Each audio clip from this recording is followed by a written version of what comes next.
What's going on, everybody? Welcome to IndieQuest, a celebration of the indie and obscure. I'm one of your hosts, Josh, and I'm joined by one of my wonderful co-hosts, Steve. How's it going today? It's going pretty good.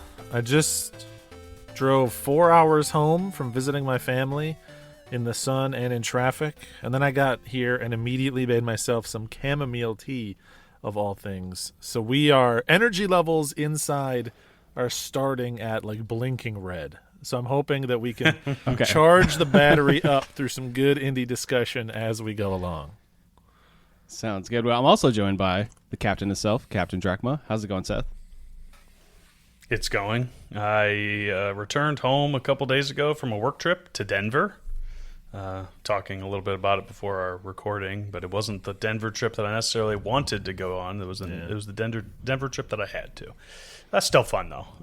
And picked up a newfound love of pickleball while I was there. Oh. I don't know if you guys have ever played pickleball before, but we went to, it was like as a team bonding activity with another group. We went and played some pickleball and enjoyed it very much. I'm a competitive guy anyway, and so I've been playing some pickleball with the boy. Turns out, specifically singles pickleball is a young man's game. And if you're young and limber, it works a lot better than if you're 35 and wish that you could just play from a chair. But yeah, we'll see how that goes. I'll give you guys updates in the future. Please do. Yeah. But Josh, what's been going on over there? You always ask us, what's new with you? Nothing major. I mean, I got engaged this Friday. No big deal. Let's go. So yeah, I took my partner to a fancy restaurant, did the whole walk down the pier, by the water, and pop the question. We've been together for almost 5 years, so 5 years will be in October. And they've been hinting a lot, like, hey, I want to be engaged by the time I turn 30. They're 5 years younger than me. So it's like, okay, all right, you're turning 30 soon. The time is close, so let's figure this out. And then I just like, okay, we're going on a fancy dinner like the weekend before your birthday. No big deal. Nothing sus about it at all, And so we went, popped the question.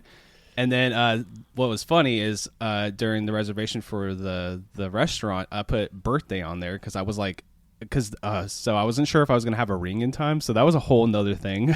So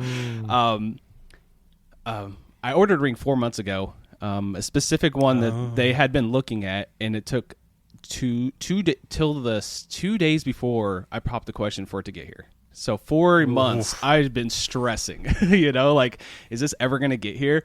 And then so much so I ordered a replacement like cheapo ring. Like, okay, well, it is what it is. So it got here. I put on the reservation birthday. So it was a birthday engagement dinner. So the guy who's the waiter, he was super friendly and really, really awesome here. He brought us 2 desserts, one for the engagement, one for the birthday, one for each of us at the end. So I thought that was really sweet of him. So it was a really nice day. It was a really great dinner, 2 delicious, amazing places. It's called Woven. It's here in Tacoma. And yeah, it was really simple and nice. It's very us, simple, not this big, huge thing, just us enjoying some time together. So it was a good time. So was the question popped before or after dinner? It was before. It was like a okay. Yeah, right. Gotta get it out of the way. Let's leave a little. Leave a little bit early. And I was like, yeah, this is probably. This is obvious. Something's going to happen. I think they knew it was going to happen. I wasn't being super secretive about it, but it's kind of one of those things. It's like, nobody's saying anything. We're trying to keep it to ourselves a little bit. We know we're both excited about this. So then we just walked. The beach, it's like right on, so it's called Ruston Point here in Tacoma. It's like right on the sound, so it's like really beautiful just to walk like before dinner. So I was like, hey, let's do like a walk by the water before we eat dinner. So we did that. I found like a nice little secluded spot that's just us, and then popped the question. They said yes, and here we are. So awesome. It was a great time. Yeah, dude. Yeah, love that. I'm sure. Yeah, that is great. Love that so much. Had they given you their ring size in advance, or did you have to do some tomfoolery to figure it out? So originally I was going to be like, all right, let's just slip this on. Let's see, while they're sleeping or something, like get a ring sizer. But I legit just bought one like 6 months ago, like, hey, let's get a ring size just in case. And then I just like made a mental note and I'm like, okay, cool, got it. Something like that. So, yeah, I mean, it's I didn't go super fancy. I didn't spend like thousands of dollars. It was more like this is a unique ring that I know they're gonna really like, and they're gonna look at it every day. So want something they would like specifically. So yeah, that's a nice looking ring. You and they shared pictures of it. It's gorgeous. Yeah, it's nice like a gem. It's a moss agate. It was like they didn't want just the traditional thing. It's like, well, if we're gonna do wedding bands, we can do the traditional wedding bands with a diamond later. Let's do something a little more unique and special that I know they're going to like for a long term. It has diamonds on the sides, like little mini ones, and then the middle is that moss agate. So it's super nice. It is super nice. Yeah. Very deep color. I like that a lot. Yeah. It's one of those ones that's like, I was like, I hope they like it. And then they're like, oh my God, I've never seen a ring like this. I'm like, perfect. I nailed it, So, yeah. Mm-hmm. That's a scary thing to hear. You got to go by their tone at that point. If they say, "Oh, I've never seen a ring like this before," right? But if they're like, "Oh my gosh, I've never seen one like this," then you're like, "Yes, I nailed it."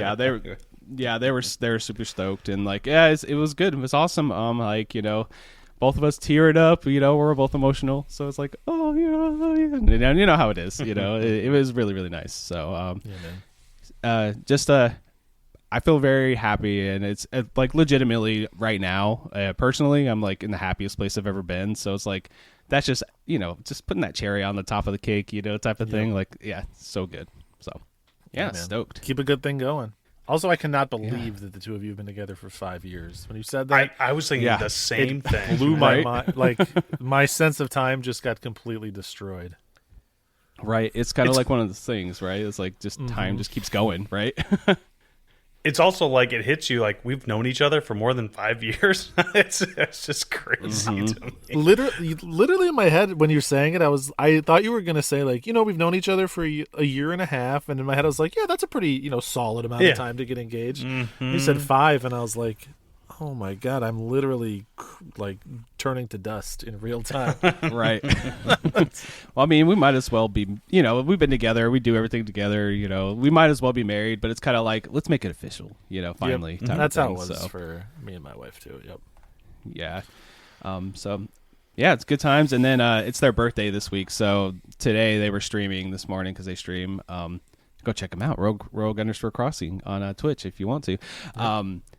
I was setting up a birthday thing. I did a whole SpongeBob birthday thing for them when they got out of the stream. All this like a bunch of SpongeBob decorations everywhere because they had told me a couple years ago, 2-3 years ago, that they never had themed birthdays growing up. So every year I try to find a theme and then I decorate the entire dining room for a week in that theme. So this year is SpongeBob. So yeah, heck yeah. Dude, that's awesome. Yeah. A+ husbanding right there. That's pretty right. much, right? I'm trying. But yeah, speaking of good things, you guys want to jump into Indie Feudy? We've been sitting on this for a while. Let's go. Okay. This one hopefully works out. I didn't even reread all these questions, so hopefully it makes sense to me like a month later because I wrote all this like a month ago, planning to do this then. But let's jump into it. So. Welcome, everybody, to Indie Feudy!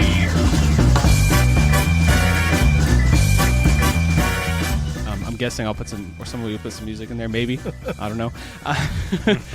So what I did is I sent a survey out to the audience. We got, I think it was 21 people, something like that. Wrote in with some responses, and we're trying to kind of do the Family Feud thing where it puts a bucket of things in number 1 through 5. When you have such a small sample size, that kind of doesn't work, unfortunately. But I do have some scoring and point tabulations. We'll go over them per question. It's a little different. So, what you guys are basically competing for today is the title of the King of Indie, and then you also get to assign me any game that I haven't played or need to play that isn't on the quest log, and I have to get it done, in the next few months or something. I'm not going to put a surefire target on that. You guys can think about it too, whoever wins, and then I'll play it and I'll bring it to the show at some point. Okay. All right. So the first question today on Indie Feudy that I put out to the audience was, What is Steve's 6th favorite indie game? There are two of these answers that had 2 responses. So the top 2 will get you 20 points. Any other answer, if you get any of them, you'll get 10 points for this answer. I will go randomly here. Seth, you go first today, and then we'll just go back and forth. What is Steve's 6th favorite indie game? Steve has been listing his, what's he up to, 350 or something? We're up to 420. Wow. Yeah. 420. Smoke break. That is insane. I'm trying to think of that list, and I'm not going to just go to. I'm not cheating. And honestly, it doesn't really matter, right? People think what they think about all this. They didn't do that, so it's not like I have to be correct. And so I'm trying to think of it in okay, what's up at the top? I know what's up at the top, but how does that kind of all that fall? And I think that I'm actually going to say maybe it's on top of mind for people too, which could help. I'm going to say Animal Well. Okay, I'm not going to respond to that. Steve, what is your answer? What is your 6th favorite indie game? 6th favorite. I feel like I can rule out a couple of games that people probably put high. I'm going to say this one's tough. People might sneak this one to the top 5. I'm going to give it to Balatro. Okay.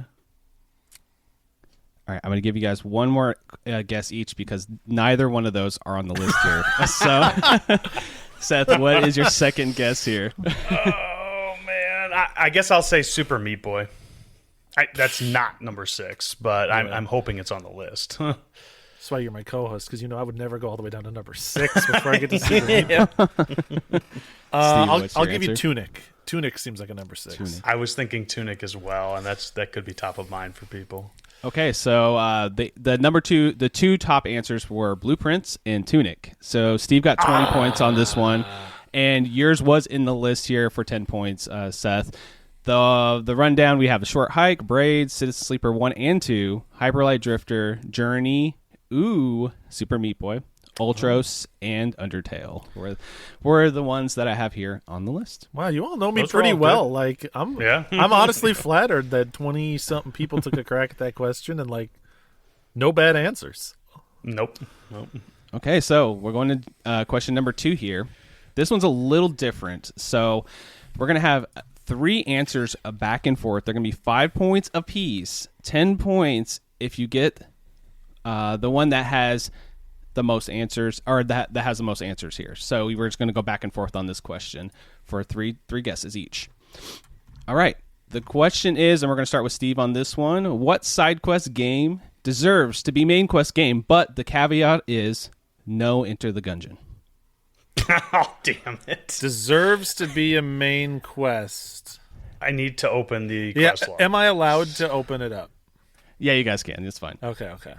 And then, just to clarify on the question, is this is just what the audience feels like this should is be a main quest? All the questions are the audience's opinion. But it's not I will say what they think our opinion is. It's what they basically them saying, here's where you guys messed up. Pretty much, yes. So the survey goes out, the questions are here, there's no context. So with this specific question, I will say I added the no Gungeon after it because there were 5 people that said Enter the Gungeon. So I took that. I was like, because that's an easy answer. Let's make it harder. Let's make it a little more challenging here, right? So the rest of these, there is one that got 2 submissions that if you guys get it, who knows if you will, you get an extra 5 points for that one. So you guys just back and forth on this one. Okay.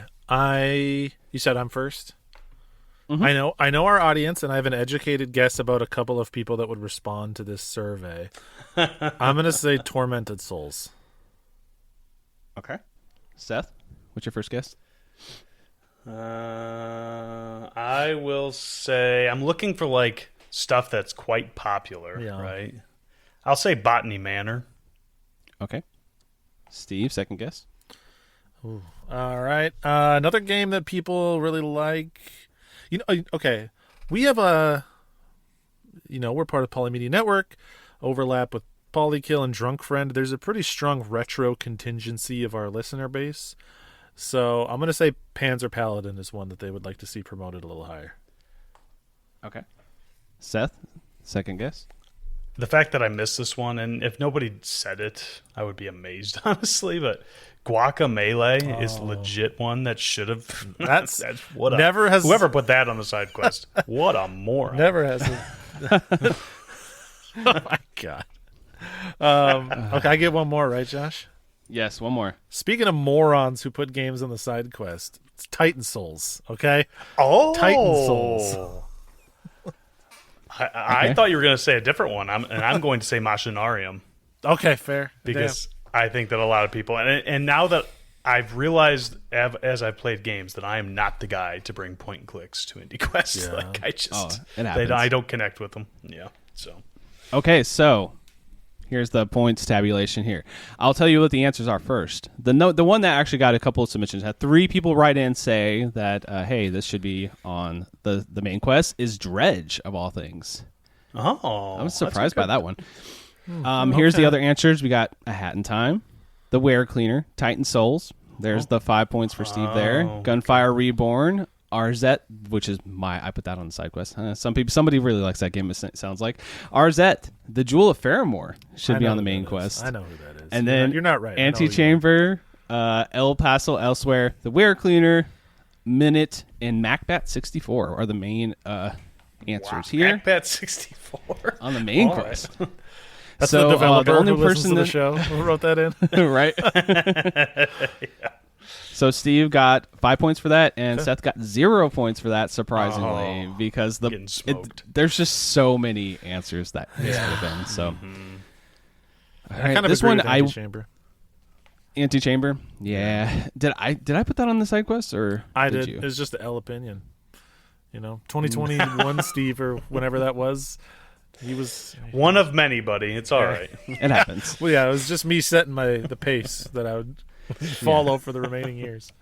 I mean, I got A Hat in Time on here, and I think that's a side. I honestly, I'd side quest. I'm okay with sure, that one with that the side quest, correct. but it's still a great game. Yeah.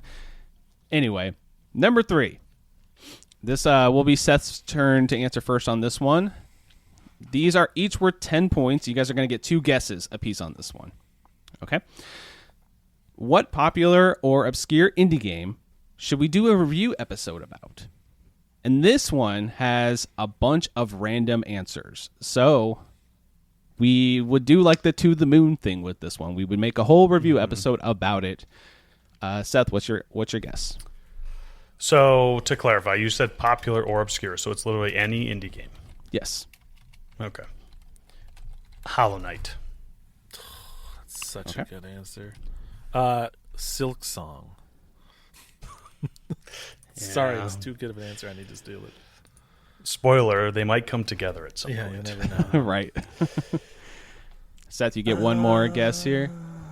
And it can't be already on the quest log, right? Because I almost want to say Shovel Knight. Like I feel like we could go and I will say for this one, there is one that is already on the quest log, only one, but is one you guys wouldn't think about.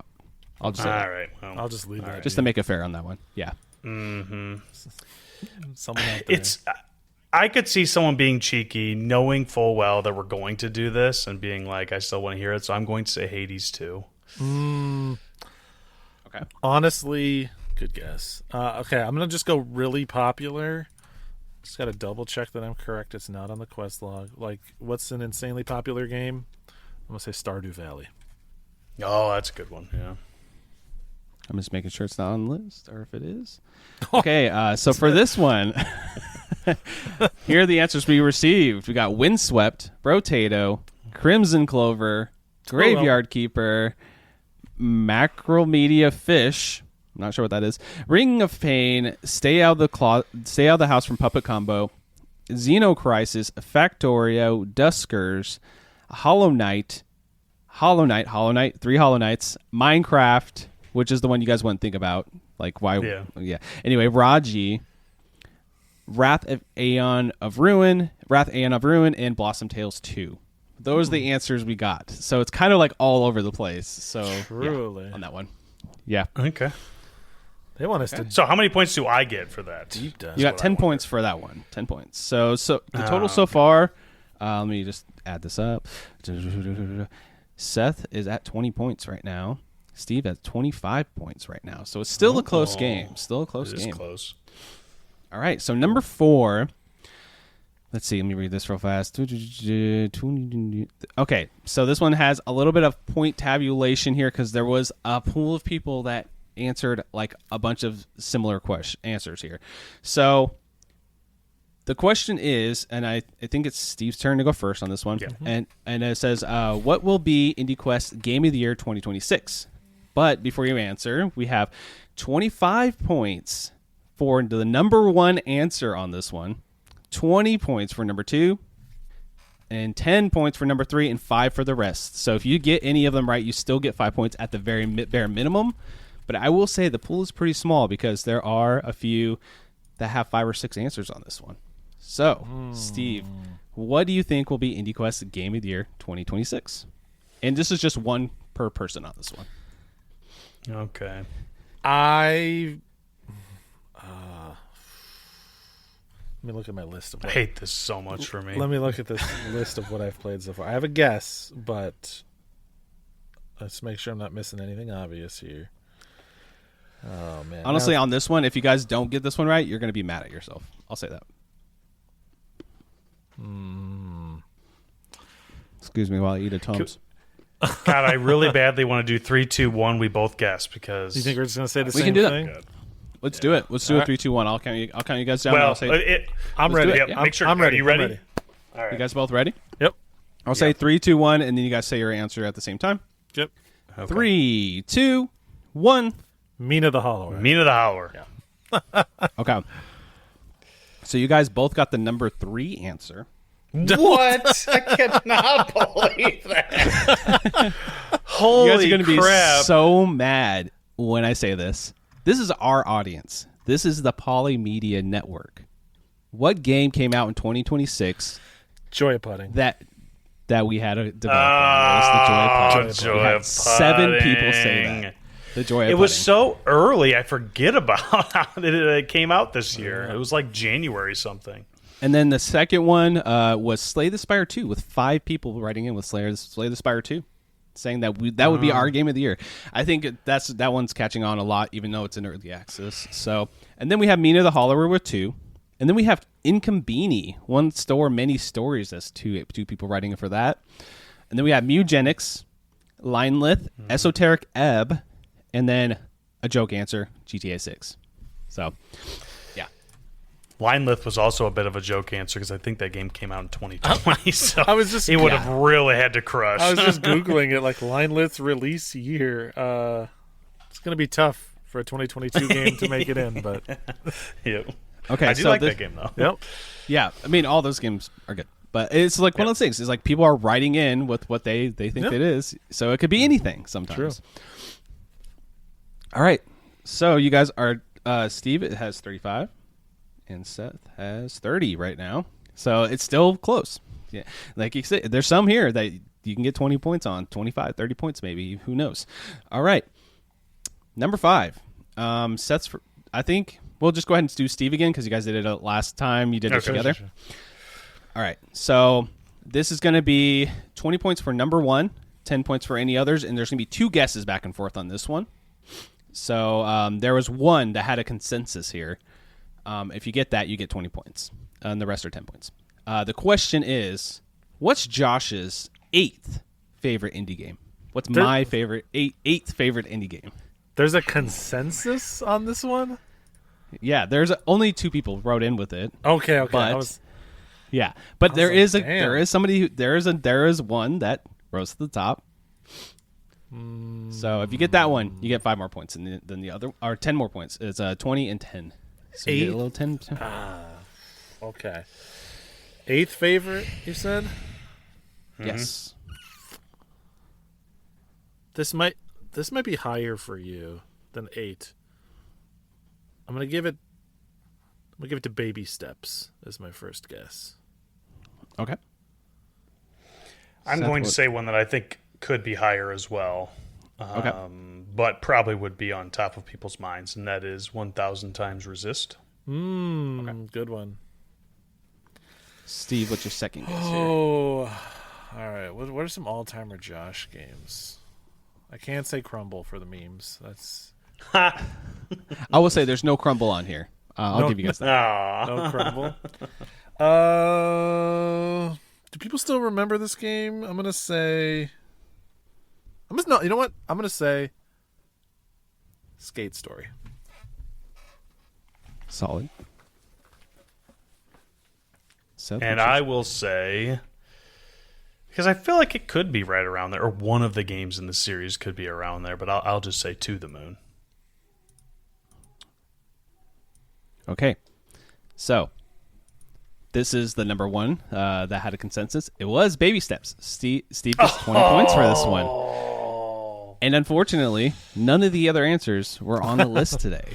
Wow. So, that's what's tough about this one. That's what I'm saying. I wanted to make this a special game because it's like number 6 question is going to be wild. I promise you on that one. But anyway, the answers here were given was A Short Hike, Ooh, Yellow Taxi Goes Vroom, Her Story, Space for the Unbound, Katana Zero, Fez, which actually I haven't played Fez, surprisingly, Citizen Sleeper, Genital Jousting, Florence, Before Your Eyes, which, of course, that I'm not surprised that's on there. Undertale is also the other one on there. Which one would be my 8th? That's a good question. I don't know. Let's just say it's Katana. Honestly, Katana yeah. Zero. There you go. All those answers are really good. Yeah. Other than Fez, I guess. Like, those are all really good answers. Yeah. But Fez is a game that I know that if I played it, it would be up there. Mm-hmm. So it's just one I haven't got to. All right, number 6 is a weird one. I'll say that first. Okay. Because it's going to have a little bit of points and things going on. This one's an interesting one for sure. Okay, the question is, I'll start with the question, then I'll tell you about the points. It's a little different for this one. Out of all 3 hosts, who would win in a Smash Brothers tournament? Bonus points for what is their main during this tournament. So, first we will guess who would win. 20 points to who has the most votes. 10 points for second place. We will do the 3, 2, 1. And you guys will say it at the same time for that one. And then you guys can select whatever you think the main is for a bonus 15 points. And if you get the full combo of both the host and the main for it, you get an additional 5 points on top of that. Does that make sense? So you go ahead. Yep. Clarifying question. Which part are we doing the 3, 2, 1 for? Okay, so we will do. So the question is, who will win in the Smash Brothers tournament? Yep. We're gonna do a 3, 2, 1. You guys will say who the people think is gonna win together, and then you guys will both select your mains. What do you think they're the one on the mains here? Because there actually is a consensus for that one as well. And if you get that, you will get an additional 5 points. Oh no, you get 15 points if you guess any main because there's so many Smash Brothers characters, and you get an additional 5 points if there is a combo on here on the board. Does that make sense? Okay. I think it does. Yeah. Right? Yeah. Okay. I'm in. Yeah. Okay. Okay. Cool. So, you guys ready for this, or what do you think? Count me down. What do you think? I know. Okay. You know? All right. 3, 2, 1. Me. Steve. Okay. Yeah, that was a consensus because Steve's the gamer here. I don't know why that he is the gamer. I don't know why that feels correct, but it does. No shade to either of you. I mean, I've played a decent amount of Smash. I'm just not. I'm not very good at I'm not a defensive player in that game, I guess, and that does not bode well for me. Yeah, you just want to just get in there. Yeah. You can't do that too much in Smash, unfortunately. Nope, you cannot. All right, so I'll do another. Let's just go ahead and do another 3, 2, 1, and you guys will say what you think the audience. It honestly doesn't really matter if it's the number one. It's just if you get a selection, you get an additional 15, and if it's like one of the combos, you get another 5 points on top of that. So. Because there's just so many Smash Brothers characters, like 80 of them or something. Yeah. So just say a Smash Brothers character, and if you guys are ready, I think so. 3, 2, 1. Banjo-Kazooie. Wario. I didn't know Banjo was one. Unfortunately, you guys didn't get either one of any of those. Yeah. Now, if they know me, Well, you go through the Right. answers, but there's a few answers that should be correct, but I left those out because I was assuming people are not paying that close of attention. If you truly know me in my heart, you'd say King Dedede. All right. It's not on here either. That's what I'm saying. There's just too many Smash Brothers Hell. characters. I made a lot of like little things on this one because I was like, it's gonna be tough because there's just so many characters. So here's some of the answers. We got Steve. So Steve, you got 1, 2, 3, 4, 5, 6, 7. I should have put a number here. You have 11 people think that you would be winner, and then Seth, me and you both have 5. So Wow. yeah, we Oh, tied yeah. on that one. That's cool. And there's so here are the characters. We have Bayonetta. So Blink with Bayonetta, Blink with Bayonetta, Blink with Bayonetta. So I Blink with Ness, Blink with Ness again, Blink with Jigglypuff, Blink with Jigglypuff, Blink with Kirby. These are like combined together. Blink with Kirby, Blink with Kirby, Blink with Waluigi. Okay, listen. Yeah. Hold on. Sure. Waluigi is not a Smash character? He's not. Is he? Otherwise, he'd be my main. I was gonna fucking say Waluigi, but I can't say Waluigi, so I said Wario. I got the closest. I should freaking get points for that. That sucks. Okay, Somebody being a memester out there. my God. I wanted to say Waluigi. I want to give you points for that, but I don't know. I will give you I'll give you like a little like a tip of the hat, like a pat on the back for that one. But I don't think I'm going to give you any points for that. It's No, close. no, You were close. You were close. So there was a lot of Josh with Mario. I got Josh with Mario 4 times here. Me with Samus. It's me with Pikachu, which I'm not a very. So honestly, with me for Smash Brothers, I like to play with Donkey Kong. I know it's a weird one. I really like playing as Donkey Kong. I don't know why. It's just a fun character for me. And I also really like Dr. Mario for some reason. Those are the ones I usually gravitate towards. I don't know why, but I'm one of those people that will literally hit randomize and play any character because I'm crazy like that. And also in Ultimate, I'm very into Sora, which makes a lot of sense. So. Yep. Also, so Seth, you got Yoshi 3 times. People thought Hell yes, they know me, dude. Yoshi's my main. That's Awesome. that is so good. I don't And then know you how anybody would know got Wolf twice, and then Wolf once, and then Link with the parentheses for the boots. Because There you go. Yeah. Love There we it. go. I like Link. Too. I don't know. All right. I don't know if Bayonetta's like in the meta or why people have this strong association between me and Bayonetta. I've never even played Bayonetta. The character or the game. I'm actually surprised you haven't played Bayonetta, the game. I've watched it, just but I doing haven't played it. Yeah. All right, so the points so far, Steve, you're ahead by 25 points with 75. Seth, you have 50 right now. Okay. Okay, we have 3 more questions, and it can go any way. So these points are kind of crazy and random sometimes, which you guys have found out. Yeah. Okay, so this number 7 is...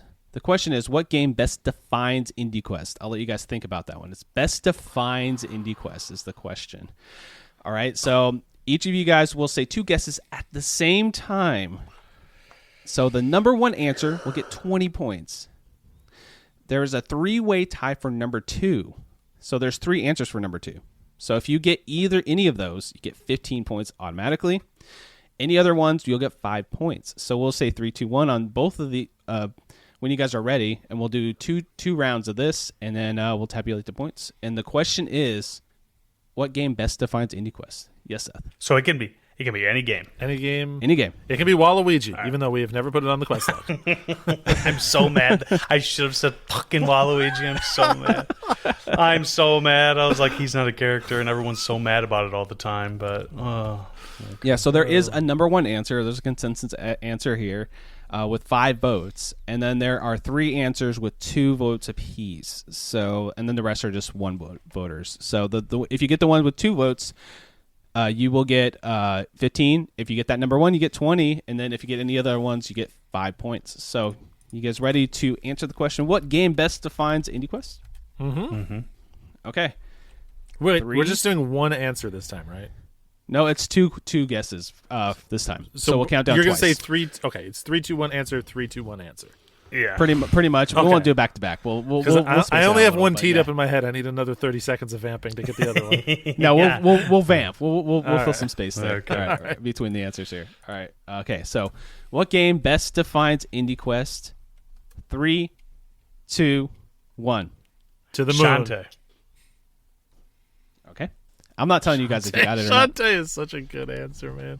It really is. Well, It I'm really, mad really that I'm you gonna can be answer to pissed. the moon because that was my second one. Shantae is the Waluigi of the quest log, man. Not in the roster, why I but said- people are pissed about it. That's why I said any game, Yeah. right? And Josh said yes. I said okay. That's right. Okay. Round 2 here. Same question. What game best defines IndieQuest? You guys ready? Sure. Yes. Are you sure? You can take Yes. a second. I'll give you guys 5 seconds if you need it Nope. to think about it. Are you good?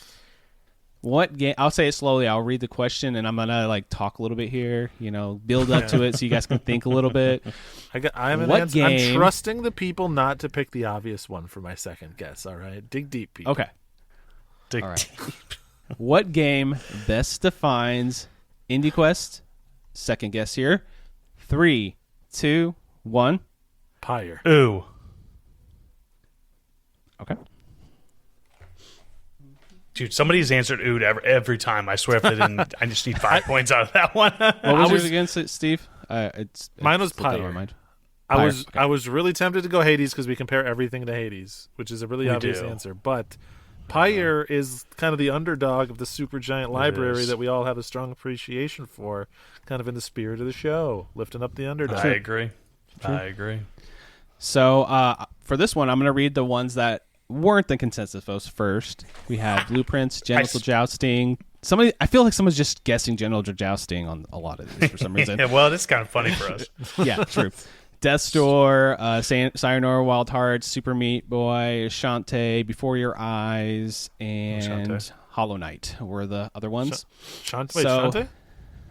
Shantae was on the 5 point, so Seth got 5 points for Shantae. So, all right, Okay. so the number 2 votes, there's 3 of them here. We got Yellow Taxi Goes Room, Inscription, and Ooh. So Seth got 15 points for that. All right. And then the number 1 is To the Moon. I was gonna guess To the Moon. Steve stole it from me. We said it at the same time. No, I know. It was gonna be my second guess, but then it's like, well, I guess I should have asked Josh if I could do it again, but that's okay. Oh well, it's done now. It's done over. now. It's done. It's done. The we guesses got, you didn't choose are whooping my ass in Feudy right now. Yeah, it's truly. So the points right now, we got Steve at 95, Seth at 70. So it's still the 25-point gap there. So it's still doable. Yeah. All right, this is a fun question. We're gonna do 2 guesses. We're just gonna go back and forth on this one. Anytime you get one of these right, you know what? Let's make it a little bit spicier. Let's make it 20 points apiece if you get any of these right. You get a bonus 10 points if you guess the one question that was submitted twice here, which is a very wild card answer. So it'd be very hard to get that extra additional 10 points. But so the question here is, if IndieQuest was a retro gaming podcast, what would be our most discussed title? That's the question today for this number 8 question. If IndieQuest was a retro gaming podcast, what would be our most discussed title? And who's going first this time? I forget. I don't really know. I don't remember. Seth, I think. I don't know.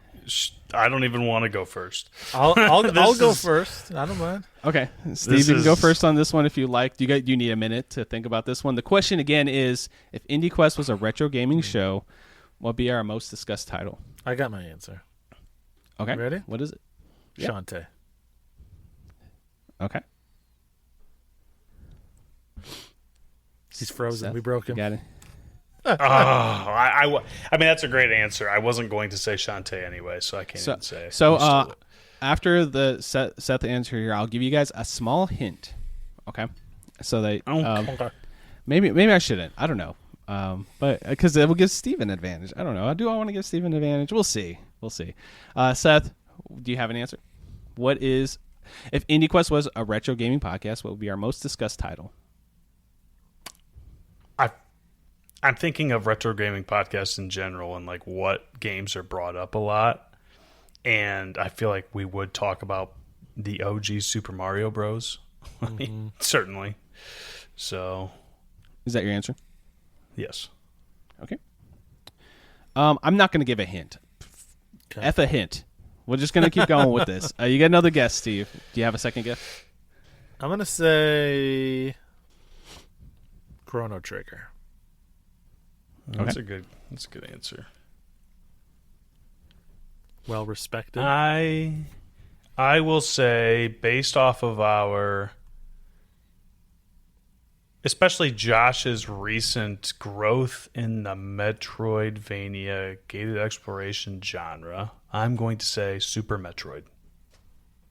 Okay. Good pick. Awesome. So I'm going to go down the list here. And I will say the number one answer here that we had submitted twice is Banjo-Kazooie. Which I thought that was a pretty good one. So you guys would have got extra points if you would have got that one, right? Okay. All right, I'm going to go down the list here. We got Jet Force Gemini, Hollow Knight, Glitch Spanker, Sonic 3. So some of these people, they're through indie games in here because, it's whatever they want, in that field. Little. Ninja Golf, The Legend of Zelda, just the first one. Ocarina of Time, Breath of the Wild. I put the Zeldas together. Doom, Pokemon, Guts, Before Your Eyes, because haha, memes, Solomon's Key, Bad Dudes, and last but not least, Super Metroid. Oh, yes! So Seth just got 20 points. It's coming down to the last question. I'm glad you ordered them up so that it was like suspenseful.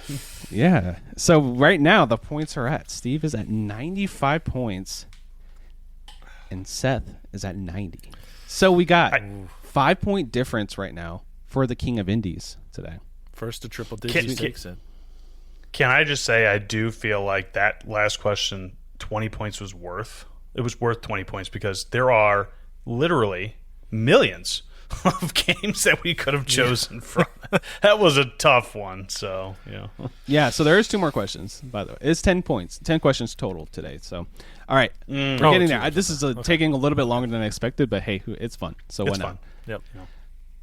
All right. So number 9th question here. So there is a consensus vote for number 1. So you get 20 points if you get the number 1 answer here. I'll tell you the question in a minute. You get 10 points for number 2 and 5 points for any others. And we're going to go back and forth for 2 guesses on this one. And I'll do the same thing where I don't react so you guys can guess. And then I guess it'll be Seth first on this one. And it is a Seth-specific question. What's Seth's 12th favorite indie game? Number 12. He looks over his glasses at his list of top 20 favorite indie games. And remember, I don't have that. that this is the audience just putting answers in, so it could be anything, right? So there is a consensus vote for number 1, and there are 2 number 2 answers here that got the same amount of entries. So if you get those, you get additional points. So what is Seth's 12th favorite indie game? And we're going to go back and forth for 2 guesses apiece on this one. I'm trying to think of our audience and being silly little weasels out there. Little naughty nostrils. So I am going to, just because of the back and forth that happens every other episode, I would not think they'll say Death's Door. I guess it's possible they could. But I'm going to say Tunic. Okay. Seth? I mean, Steve, sorry. So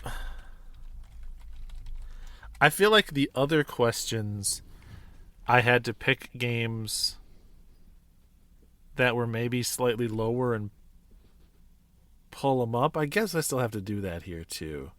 It's a little lower though. It's it's below really the easy top to 10. fill the top of Seth's list, right? Like it's so easy to fill up. Oh, Death's Door, Into the Breach, yada yada. Like it goes quick. I'm gonna pick one. I'm just gonna go with what I think is kind of synonymous with Seth on the show. Okay. I'm gonna give one to Beacon Pines. Yeah, that's a good guess. I would not have guessed that myself, but that's a very good guess. Honestly, it's probably around there. Yeah. Okay. I just feel like someone's being cheeky out there, so I'm going to say Enter the Gungeon. Because, I don't know. It's very possible it's not there, and it isn't there in real life, but right. I think that people think of Enter the Gungeon when they think of me sometimes. So okay. Sometimes. Yeah, I think pretty safe association, yeah. Wait, are we still going? I think Yeah, one more for I got one more more for right? Steve. And the question is, just to remind the audience, what's Seth's 12th favorite indie game? I'm gonna give this one to Ball Pit. I feel like Ball Pit's a strong contender. Mm-hmm. Okay, we're gonna go from the answers that are not number 2 or number 1 here. So we got Circle Hit. How many? Oh, we each Go got ahead. 2 guesses there. 2 guesses. Sorry. No, you're good. All right. Yep. I know this game kind of has curveballs in here, you know. So the ones that weren't number 2 or number 1 are Circle Hitter, Glitch Spanker, Bear's Restaurant, Ball Pit, which is here for 5 points for Steve, and then we got Haiku the Robot, Hotline Miami, and then we got Yellow Taxi Goes Vroom, and then for I don't think you've played that, have you? Yellow Taxi Goes Vroom. I haven't played Hotline Miami either. But yeah. That's fair. So the ones I got that got 2 entries here. We got Grun. And we got Starvaders and Bear's Restaurant, which is 2. Okay. And then we got Into the Breach was the number 1 answer today on this one, which I think is like people are like they know you love it, but maybe not your top 10. You know what I mean on that. Yeah. One. So yeah, that's a good guess. Yeah. It probably would be top 10. Yeah, it feels like it'd be a little higher, but okay.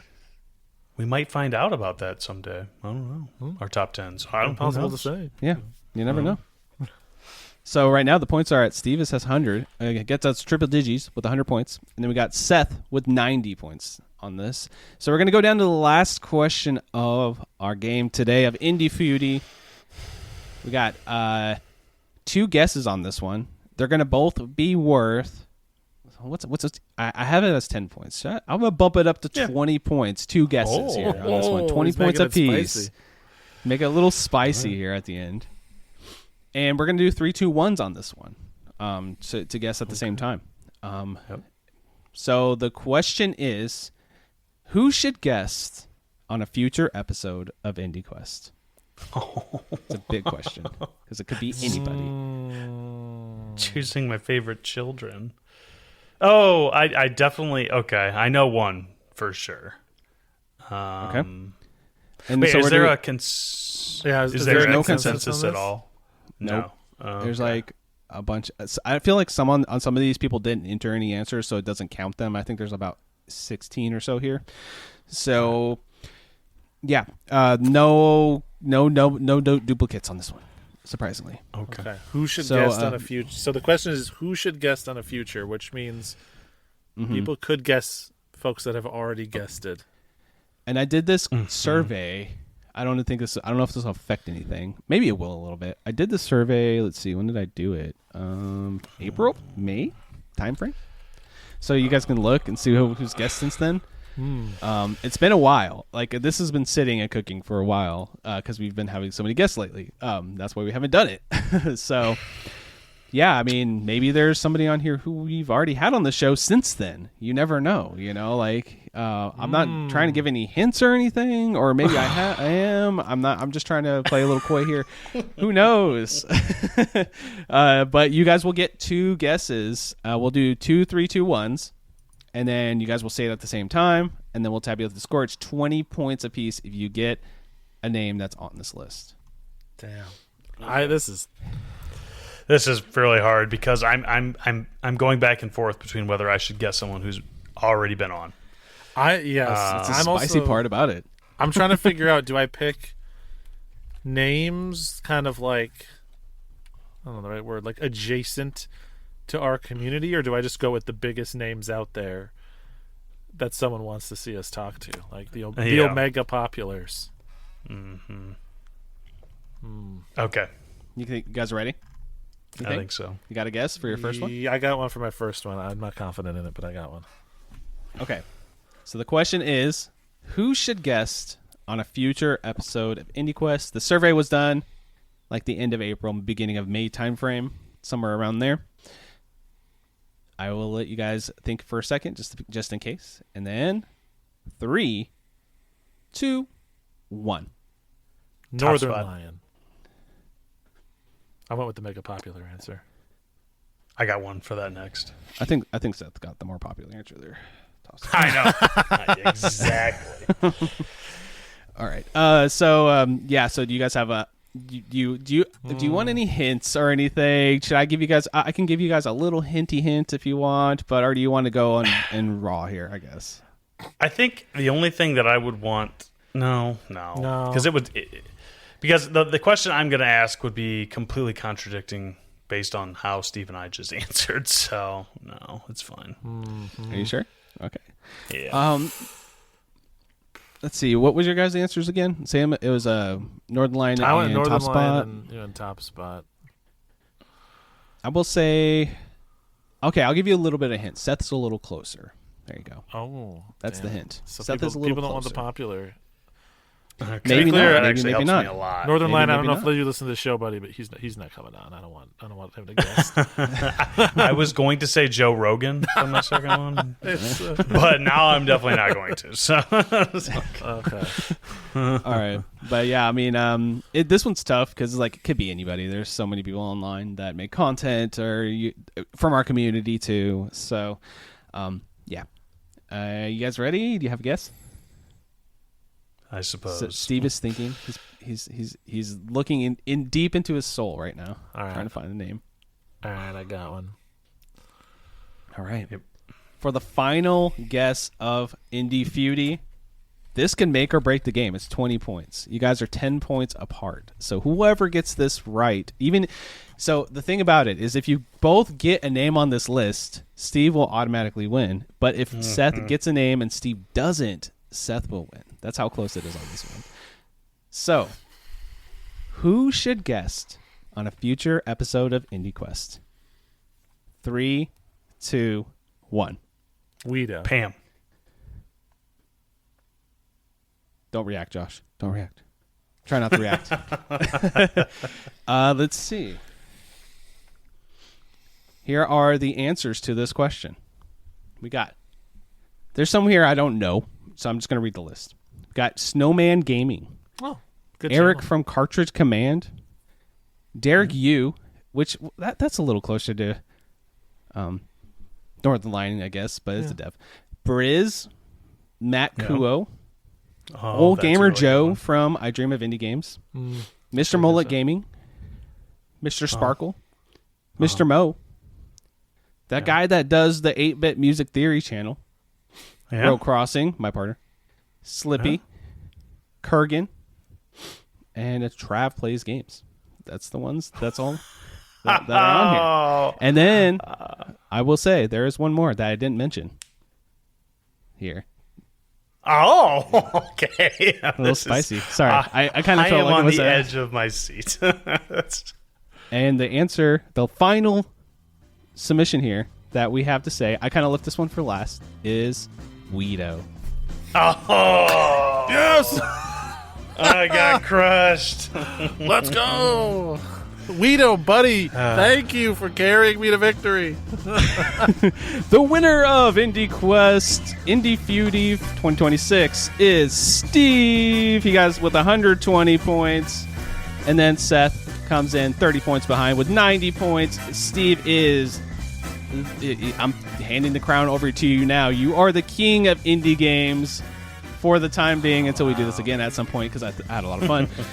And then at some point, just hey, Josh, play this game that's not on the quest log. Could be something big, could be something small. Whatever you want me to play, I will play it the whole runtime, even if it's a long game. Make me suffer if you want. And I'll put it on the quest log. So at some point. Gotta say, just like the ring, I don't know how you found my crown size just right, but it fits perfectly. It's like it was always meant to be here. But, I got to give it to Seth. He was good competition. He kept me honest the whole way. And if it wasn't for him, I wouldn't have been able to push through into the fourth quarter like that. So, Josh, I'll get you a game by next episode. I think it'd be good to share it with you next time we record because I want to sit down and have a noodle on it and cross-check against some stuff on the quest log. That's perfectly fine, understandable. I was like, I don't want to force them to figure something out in this episode because we want to put some games on the quest log today too. Yeah. And surprisingly, that took a long time. Thank you, my lord, for playing the game, and Seth.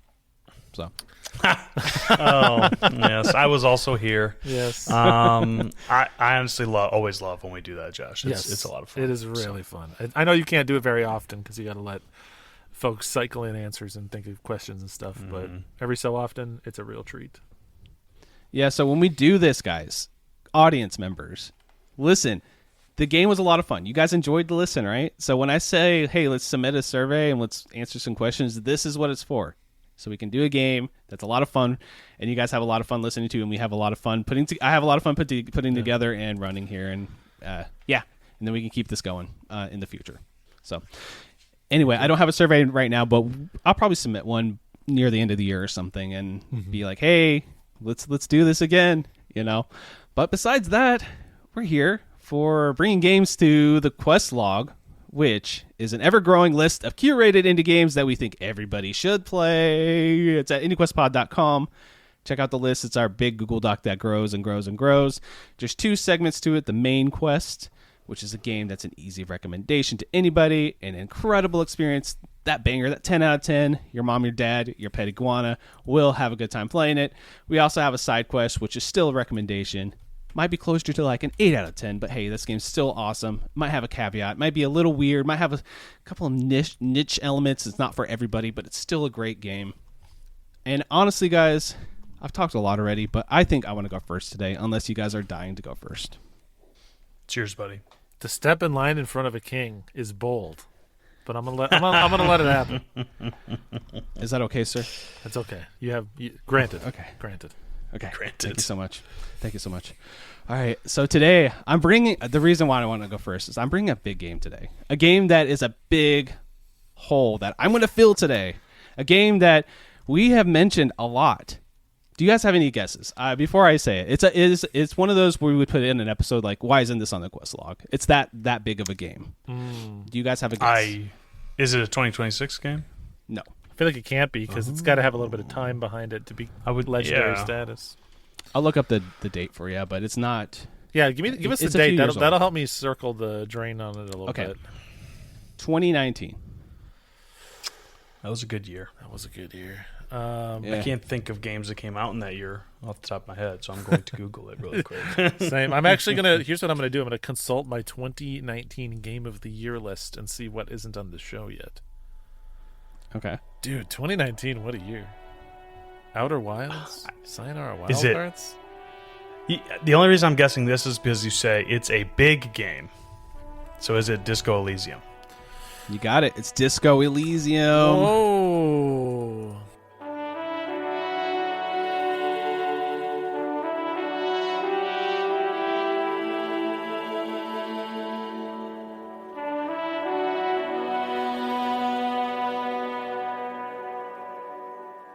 We're bringing that to the quest log today. I'm Give me excited that to talk fucking about crown, it. Steve.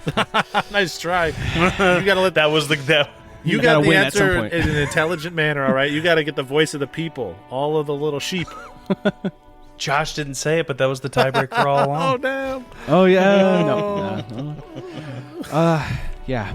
So, yeah, I played Disco Elysium in the last couple weeks here, and I'm bringing it to the quest log today. We all know what a Disco Elysium is, I think, but if you don't know what this game is, it is a CRPG, computer RPG, narrative, choices matter, point-and-click style game with a beautiful, like, how do you describe the art style of this game? It's like almost watercolor, painterly style with it's very bleak looking and sounding game, and the story is bleak. It's a very grimy game in general, but somehow it has beauty in the grime, if that makes a lot of sense.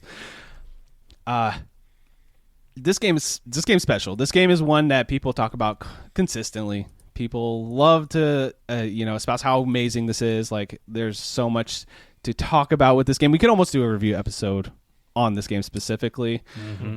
First, I'm going to ask you guys: have either one of you played it? I think Steve, you've played this, right? I have, yeah. I just once back. I think I played it like right at the start of 2020. I barely missed like my Game of the Year list for that year with it. But I want to say I played it over like that holiday break. Yeah. Seth, have you dabbled with it? I have not, purely because it is a meaty boy. And so, it just takes such a commitment. I mean, I say that, but then I plan on playing a roguelite for 5 hours and play for 35, So, yeah. But, going in that this is going to be a chunky one. Yeah, so I think my playthrough on this, I didn't do every side quest or anything, because if you do every side quest in this game, it goes a long time. Like you can get like 50 hours if you do everything. But I think I got to around 26 hours, 27, somewhere around there. Got through the story. Very fascinating. Just very.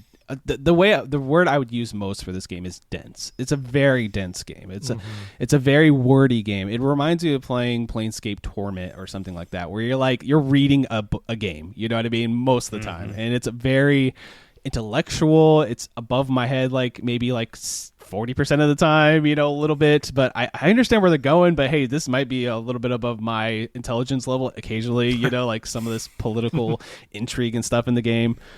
But the basic premise of this game is you wake up. It's a very cliche setup for a very special game, I would say. You wake up, you're this guy named Harry, but you wake up with amnesia. And you got to go around this town and talk to people to figure out who you are and to solve this murder. There's this guy in the backyard who has been hung, and you have to figure out what happened. And the whole point of the game is building this character. So you start off, you have multiple options on like what your skill tree is going to look like. I think it's 3 options. There's like a more physical guy, there's like an emotional one, and then more like an intellectual stat tree that you can select at the beginning of the game. And I went to more like emotional, like in like kind of intuiting, things type of character, because I figured that makes the most sense for like a murder mystery. But I honestly feel like that's what most people would think, and then the other 2 are kind of more for like other runs on the game or like a second playthrough or something. So you wake up, and the main premise of the game, you're just walking around this town talking to people and just trying to figure out who you are, what's going on, and the dialogue is so good. Steve, my question for you is, did you play the game with voice acting or did you not? I did. It's got to be some of, if not the best voice acting in any game. Like, it is tremendously unique. It's all like very, very well delivered. I feel like it's a big part to making kind of the tone of that game work as well as it does. Because the character is like kind of like getting inputs from different aspects of their own psyche and different the literal characters in the world, and it's just and like this like narrator too at the same time, and it all works because of the voice delivery. Right. And like the thing I was remembering when this first came out, it didn't have voice acting for like the first maybe 6 months or something, and then they came out with the final cut, and then that's when they added the voice acting, and it was like every character in this game is fully voice acted. And the thing about what's crazy about that is as you're leveling up your skill tree, so your skill tree is basically like personalities that you like level up and you put points into. So like if I put more points into persuasion or something like that, you will, in the middle of dialogue, persuasion will talk to you and say, hey, maybe you should say this to this guy. And that will open up a new dialogue option for that storyline. So there are like, I don't even know, like 30, 40 different voices just right there, just with all different personalities. And you got every character in this little like sea shanty town, you got the main character, you got like maybe like 50 more characters. So like everybody is voice acted. Everybody has a very unique, tenor to their voice. Everybody has their own, like, it's a legitimate, like, huge undertaking to add voice acting to this game, which is wild to me. But anyway, besides that, the music in the background of this game kind of goes with that like somber feeling. Everything feels like you're in like this depressing Soviet era, like grimy, gross place. It's like you're gonna hear a lot of really sad strings. You're gonna hear like French horn. You're gonna hear a lot of French horn for some reason. Yes, but like every single the horn that plays when you're just like kind of running around the main overworld. That song, I think the band is Sea Power, but yeah, that I think a lot of people would associate it as kind of like the main theme of Disco Elysium, which it's just like a couple of notes, but dude, it is so like ingrained in my skull. That's one of those that gets pulled up on the work playlist pretty often. Yeah, it's good too. Like it's not like it's not gonna like make you feel bad. Like I'm describing the game like in a like negative way maybe, because like the way it looks and feels, but it wants you to kind of feel gross when you're going through this world, because like this main character, you can make it the most disgusting, screwed up person you can possibly be. You can be racist in this game. You can be like completely homophobic in this game if you want to be. Like there's literal options to be any type of character you want to be in this game. Obviously, I'm going to try to lean as good as I can. But even when I went to the last, it's not really spoilers. They kind of sum up who you are at the end of the game. And it's like, you were a little racist. And I was like, when was I racist? You know what I mean? Like, I don't remember being racist in this game. You know what I mean? Like, maybe there was a dialogue option I picked that kind of hinted at me being a little racist, because obviously I'm not, and I didn't want my character to be. But hey, it happens. So, but anyway, the game is mostly the main gameplay loop is you're just wandering around. You will get some objectives. You'll be like, hey, go check out that corpse. All right, cool. So you walk up to the corpse, and he has like a check where you roll for checks, like an RPG. And when you level up different types of like I keep saying persuasion, but you also have like there's a lot of them. There's like salvator. There's like some Latin words in there, and like it will describe what each of them are. Perception checks, things like that, and just like any other RPG. And then, like, if you fail the check, there are white checks and red checks. So if you have a white check, you can try it. It'll actually have a percentage that comes up on the screen. So he walks up to the corpse, and he's like, oh, my stomach kind of feels gross because this corpse has been out here for over a week, and it smells horrible. So you need some physical instrument checks, or I think it's like a physical something check. And if it's like 40%, okay, well, let's try it and see if it works. Failed. Okay, well, then next time I get another level up point, I'll put it back into that and then try it again with the white checks. But there's also story elements where they'll be like, this is a red check. So it's like, you cannot retry this check. So that story and that conversation line will just basically either be closed off, or you'll get like a negative outcome, or an outcome you weren't expecting or want, or maybe the negative outcome for that situation. So what ends up happening is you're exploring, you're just picking up a bunch of random things. You're like, okay, well, I gotta like pay rent here at this hotel. I don't know who I am, but I need $20 to pay rent here. So okay, let's wander around, kind of loot some stuff. Oh, there's a dude off to the side. Let's talk to him, see what he has to say. Oh, this guy has like this huge like background and like this uprising from the Union Army. Oh, cool, this is a cool storyline. And then you start just getting all of these side quests and main quests throughout the game, where you're just learning about the world and kind of just immersing yourself in this like very interesting and fascinating political, the union versus like the working man versus the rich, and then also the government as well, because you're a police force that's run by the government. What does that mean? Should you help the working man, or should you help the rich people, like the billionaires and stuff? Like, what angle should I do, or should I help both because I'm the cop? So it's a lot of those intelligent decisions that you got to make. And then as you're playing this game, it really does feel like your own. You really do feel like all the choices you make are kind of going into a funnel to make this story your own. But yeah, it's a very fascinating game. Seth, do you have any questions? I felt like you were trying to say something there. Yeah, I had like 7, and then I keep forgetting, and then I go on to the next one. I've been playing a lot of Baldur's Gate 3 with a few friends, like every week for the last 6 months or something. Right. I don't even know what the time is anymore. But I will say that I very much enjoy when a game, like you were talking about red check marks. Right. I like when they say, nope, if you done screwed up, you done screwed up. That's it. Move on with your life. I hate when, like, I enjoy like Fire Emblem, for example, when I'm in a battle and I lost one of my favorite units. I go back and I try again. But sometimes the permanence of things, it makes it more fun. Like, this is my story, and that's okay.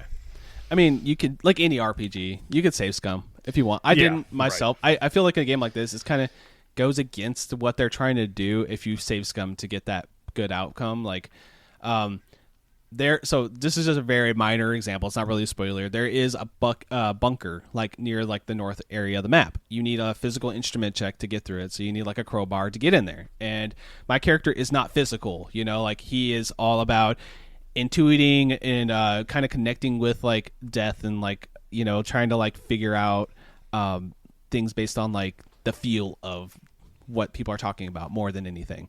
So it's like, okay, well, I have a 27% chance here on this door. It's a red check. Should I try it?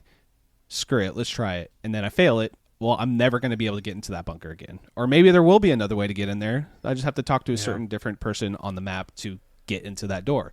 But it's like, it's one of those things. It's like, well, maybe so there's a whole side quest, right? There's another example. There's a whole side quest where you're helping this cryptozoologist out. I'm not going to say anything else besides that, but you're helping him out. Maybe if I didn't do that, the story would have played differently. You know, like I wonder what the story would have been if I wouldn't have done that side quest. And that's this whole game. Like the whole game is just talking with people, and you know, like you're sitting there just listening and reading dialogue, but it's so fascinating because you're learning about like a place in time, and you really start to just get really immersed, you know, like any good RPG would do. That's how I had to describe it to my partner, because I was sitting there playing this on the couch, and Star's like, "What are you playing? Like, what is this game? I don't understand." So I had to explain it. Like, it's just a story. Like you're just living in this world and building a story. That's really what it is. And I really do understand why a lot of people say this is like one of those games that inspired so many others, because I have played games that have come out since then, like Citizen Sleeper and things like that. I'm like, I see a little bit of Disco Elysium in Citizen Sleeper 2. You know what I mean? Like, I see a little Disco Elysium in like all these other games I've played since it came out almost 7 years ago. So it's like, I see why people say like, hey, this game is like, you know, super special and needs to be celebrated. And, you know, like the studio itself, Zaum, you know, it was like, there's been like a whole bunch of like drama and stuff going on with them. They even released another game this year. What is that? Zero Parades, I think it's called. And it's a similar type of thing. And then we also have Esoteric Ebb that just came out this year. So there's like a lot of games inspired by this gameplay style as well, you know? So I was very taken with it. Any questions so far? I think my, as you were talking there, another question came to mind, and I feel like I know the answer, but I do want your take on it. Sure. Do you feel like we've talked about games that are very old for indies, I suppose? Yeah. I remember Steve brought Thomas Was Alone, and saying like, "Oh, does this hold up?" I've brought World of Goo, and it's like, does it hold up in 2026? Do you think that this game, I mean, it's 7 years old now, do you think that this game will hold up in 10, 20 years? I think so. I think the quality of writing is really there. It's one of those, like, you're reading, like I'll go back to Citizen Sleeper. You're reading the same thing with that game. You're reading a thing, or you're having someone narrate it to you. If you don't read ahead like you do in some RPGs, you're like, okay, I don't care too much about this character, so I'll just kind of skim what you're saying and go on. You know, there's always going to be that character. But when there's like prose being said to you, it's like poetry, you know, it's like they're spitting bars, you know, like in this game. Like there's some of the most beautiful prose in gaming is in this game. And like, I think that is timeless, and I think it's going to live up. Like even 20 years from now, people are going to be like, yeah, that game is just something special for sure. Yeah, if it was a book and not a game, it would get added into the rotation of like literature history in high school. You'd be reading The Scarlet Letter, you'd be reading Mary Shelley's Disco Frankenstein, and then you'd be reading Disco Elysium. Yeah. So I mean, good. I mean, I asked it mostly for the story beats and everything, but I also feel like this will age very well graphically. Like I don't think that this is ever going to be a style that ages. Like it just is very. It's like what Diablo wanted to be. You know, like it's like Diablo and Supergiant Games had a baby or something. Like it is a very, very good looking game, and I don't foresee it ever not being good looking. Yeah. So. Yeah, it's like a painting come to life, legitimately. Like every area on this game just feels so lived in and unique. Like when you go into basically almost not every single building, like I would say good like 80 to 90% of the buildings you can go into, and every single one of those you can see like a lived history of the person that's been inside that building. You know, like there's a bookstore, and you're like, this feels like a very lived in bookstore that's been here for decades. Like you can tell like the way it's designed and the way that they like draw it out, you know, just so stunning and beautiful to look at. And then of course you talk to the characters in there and they're like, yeah, I've been here for decades, and this is what I think about this book, and this is what you can get book recommendations. You can legitimately read books inside of this game, just because so there's a time mechanic, right? So you're trying to solve this mystery. There will be certain time checks that you have to go to. So say, okay, there's a guy who's smoking on the balcony. You have to go to his apartment when he's home at 2200. Well, it's 1700 right now, and I don't really have a lot of side quests to do. Let's go read a book for 5 hours. It'll pass the time. So you can read a book or two, pass the time, go do that skill check. And like even the books in here were like fascinating. Like I was like just eating every minute of it up. Like I was just like, this is so good. This is so good. So the thing I will tell people, if this game sounds interesting to you, it is a very, very slow-paced and methodical game. It really is. Like, it's going to be one, you're not going to run in, you're not going to be killing a bunch of fools, you're going to go talk to people, you're going to go explore, you're going to be searching every little nook and cranny to figure out this mystery. But in and of itself, that's very fascinating, and like, it draws you in, but it is very slow-paced. Like, I want to say that here, because I know that people like to build this game up like it's the best game ever. Like, I agree, it's a fantastic game, but the pace is very, very methodical and slow. So I feel like that's important to say for a review of this one. But I think that once you get into the story and like once you actually start to feel for the main character, and you have a sidekick named Kim, and he's kind of a character in and of himself. He's kind of like almost like a Data type character where he has not much emotion, and then you start to see little emotions come out as he like you grow to like form this buddy cop thing going on, and like you start to see a little bit into Kim. I think that's one of the more fascinating like personalities and people that you meet in the game. Obviously he is your companion throughout the whole thing. He follows you around the map, but stuff like that you look forward to, that moment where you say something and it has a little dialogue that says Kim looks at you and wants to put his hand on your arm, but he decides not to, but he does look at you and smirk, little things like that. And it's just like you start to really form a bond with the characters, and the main character, it really feels like your own. And I think that's why it's such a special RPG. All right. Thank you. I don't really have, I can go on. We could do a whole episode on this one, honestly. But this is a banger game. This is obviously going to be a main quest. This is one that's just been on my backlog for a really long time, and I was just like, I just want something cozy to read, pull up the Steam Deck a little bit, play a little bit on the couch, kind of pick at for a month or so, and just have a really good time and enjoy this like bleak and somber and dark game that just really fascinated me. Just such good character writing, and like the politics in this is just so deep. That's the part that starts to get a little away from me. I'm gonna have to think about it a little bit, like, okay, what are they saying here? A little bit.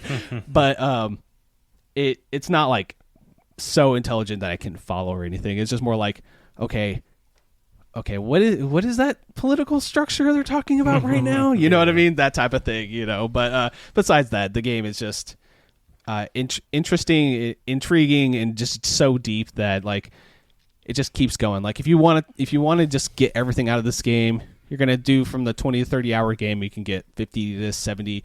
I've seen some people say that they got 90 hours out of it because they did every little thing in the game.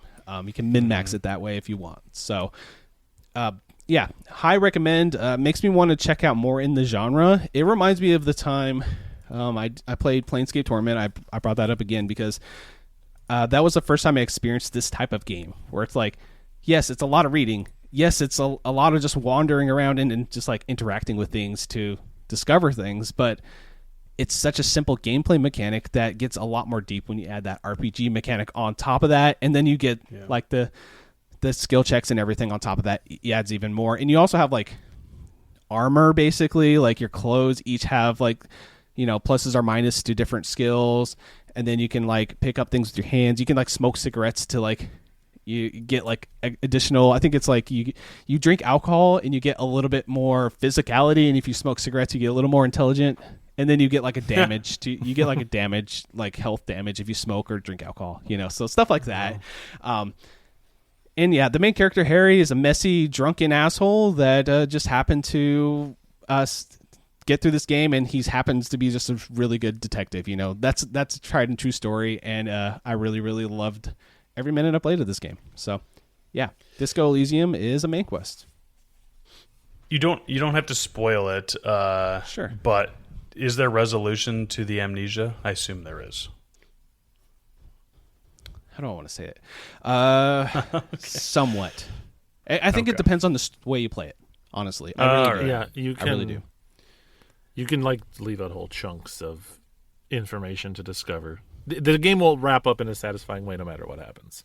Yeah, okay. I feel like there is a conclusion you're building to, and you will get there. But I feel like everybody's endings. I looked it up. Like there are different like permutations to the ending and stuff, but you will get to that resolution eventually. It just depends on how you build your character. It's going to be different for everybody, but you will lead to that final conclusion. And let's just say there's like a climactic moment where people die and stuff. I won't go into it, but like that can go way differently depending on what skills you're going through, and that's like kind of near the end of the game. So it's like your ending will look different, but you will get there, you know, type of thing. Yeah, and again, without spoiling anything, that moment is some of the most stressed I have ever been in my life playing a game. Like, right. You're like, oh man, I gotta not mess this up right now. Yeah. So like, just to talk about it a little bit more, there's a map inside your journal, right? You can pick up a map in the game. You don't start with it, you have to find it, but there's a map you can teleport to different areas if you're like at the hub of them. And there was a moment where I couldn't teleport anymore, but it told me to go to the main area, the Whirling in Rags, which is like the main bar hotel thing, right? And I'm like, okay, I'm going to go do a bunch of side quests away from this area and get some skill points like banked up, because I'm like, there's something going to be going down. So you can't change your outfit or you can't change your items in your hand or stuff when you're in dialogue, but you can add skill points in the middle of dialogue. So it's like, okay, I have 4 skill points just sitting here ready to go if I need a certain check, you know, that I need to go through. So if you want to do that type of thing, you can. And then you feel like a genius when you do it, you know. So yeah. So imagine standing there in like a real tense moment in real life and being like, hold on one sec while I become more intelligent. I'm just becoming more persuasive as I think, and then I'll respond to you. Like, damn. You read a novel really quick, whip out your Kindle. Yep. Yeah. Yeah, it's like there's one that's like hand-eye coordination. Like, you know, obviously it's like gunfight type situations. So it's like, okay, I just got to get really good at shooting right now. Give me a second, guys, you know. But yeah, like obviously Disco Elysium's a banger. It's a modern day classic for a reason. People talk about it a lot for a reason. So if this, even me, who seems like a guy who wouldn't really get into it, maybe, I don't know. I feel like I'm pretty chill with most genres, but this is not one I usually will gravitate towards. It makes me want to gravitate towards more games like this, because it's like, yeah, I just really liked it. It's just cozy in a dark way. Really, like, got people yelling at you and blood and guts and crazy storylines going on about death and people killing themselves. You know, it's content warning, I guess, but you know, like like very, very dark subject matter. But it's one of those things. Is like, yeah, this is cozy. I'm having a good time. I'm reading a good book. You know, that's the vibes I had the whole time. You know. For you, I believe you. I would not say it is a cozy game by any stretch. Right? No. But, it's not a cozy game, but it's like it's to me. I can get into the world. Like, I feel like it's very immersive. Yeah. That's probably that's the word a good I way should of use. putting it, Yeah. It's also Yeah. I know that we keep trying to stop talking about it and we can't, but it's also it's genuinely one of the funniest games that I've played as well. And it's a real benefit to being okay missing skill checks, because a lot of the funniest dialogue comes from missed skill checks. Flubbing your skill checks. They do really good with it. Do you got okay? I want to tell you a mild spoiler, if that's okay. I feel like it's fine for the audience. It's like very, very mild. There's a skill check for okay, so there's a guy you have to get through, like a bouncer type dude, and there are 2 options. It's like, or 3 options maybe, or something like that. It's like, talk your way out, and he's this big guy. You talk to him, he's like, F off, leave. And then the second one's push him. It's like, okay. The third one's roundhouse kick. And I'm like, okay, I'll just click the roundhouse kick, why not? dude fucking roundhouse kicks his face off, like, okay, why not? It's like, I was so surprised. Like, the game will surprise you like that. It's like, you're going to try the most bizarre thing out there that you don't think is going to work, and then half the time it does, like that old RPG thing where it's like, I'm going to try the thing that probably isn't going to work, but when it does, it's going to be really cool, Yeah. So that's pretty much most of this game. So, yeah, it's a banger. It's, main quest with a bullet for sure. Yeah, as soon as you started talking about it, I just wrote it on the main quest in the quest log. I was like, "There's no obvious. world." I can go next, Seth, if you want to close. Yeah, go ahead. I feel like my game could not be more of a tonal whiplash, which is fun in its own way. We needed to bring this game at some point. We were sort of destined to talk about it. Josh and I were kind of teasing each other about it, but I'm going to be bringing Denshattack today.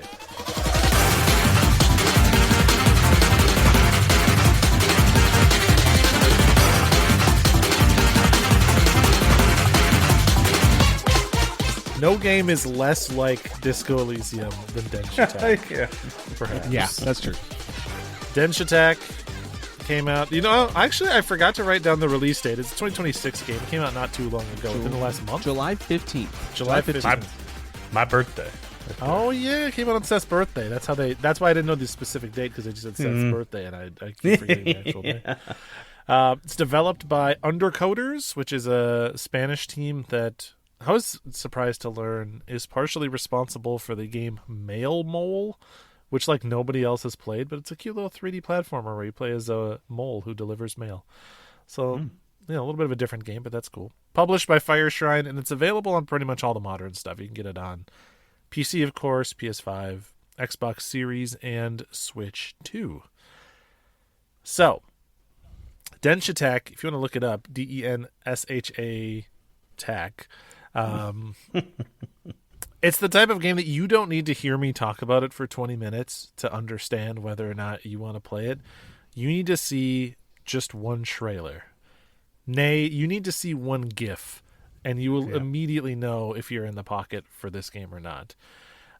It is a wildly unique, over-the-top action sports, extreme sports, train racing runner, auto runner. Yeah, I guess. Yeah, something wild. I think I would describe it as Sega ass. Yes.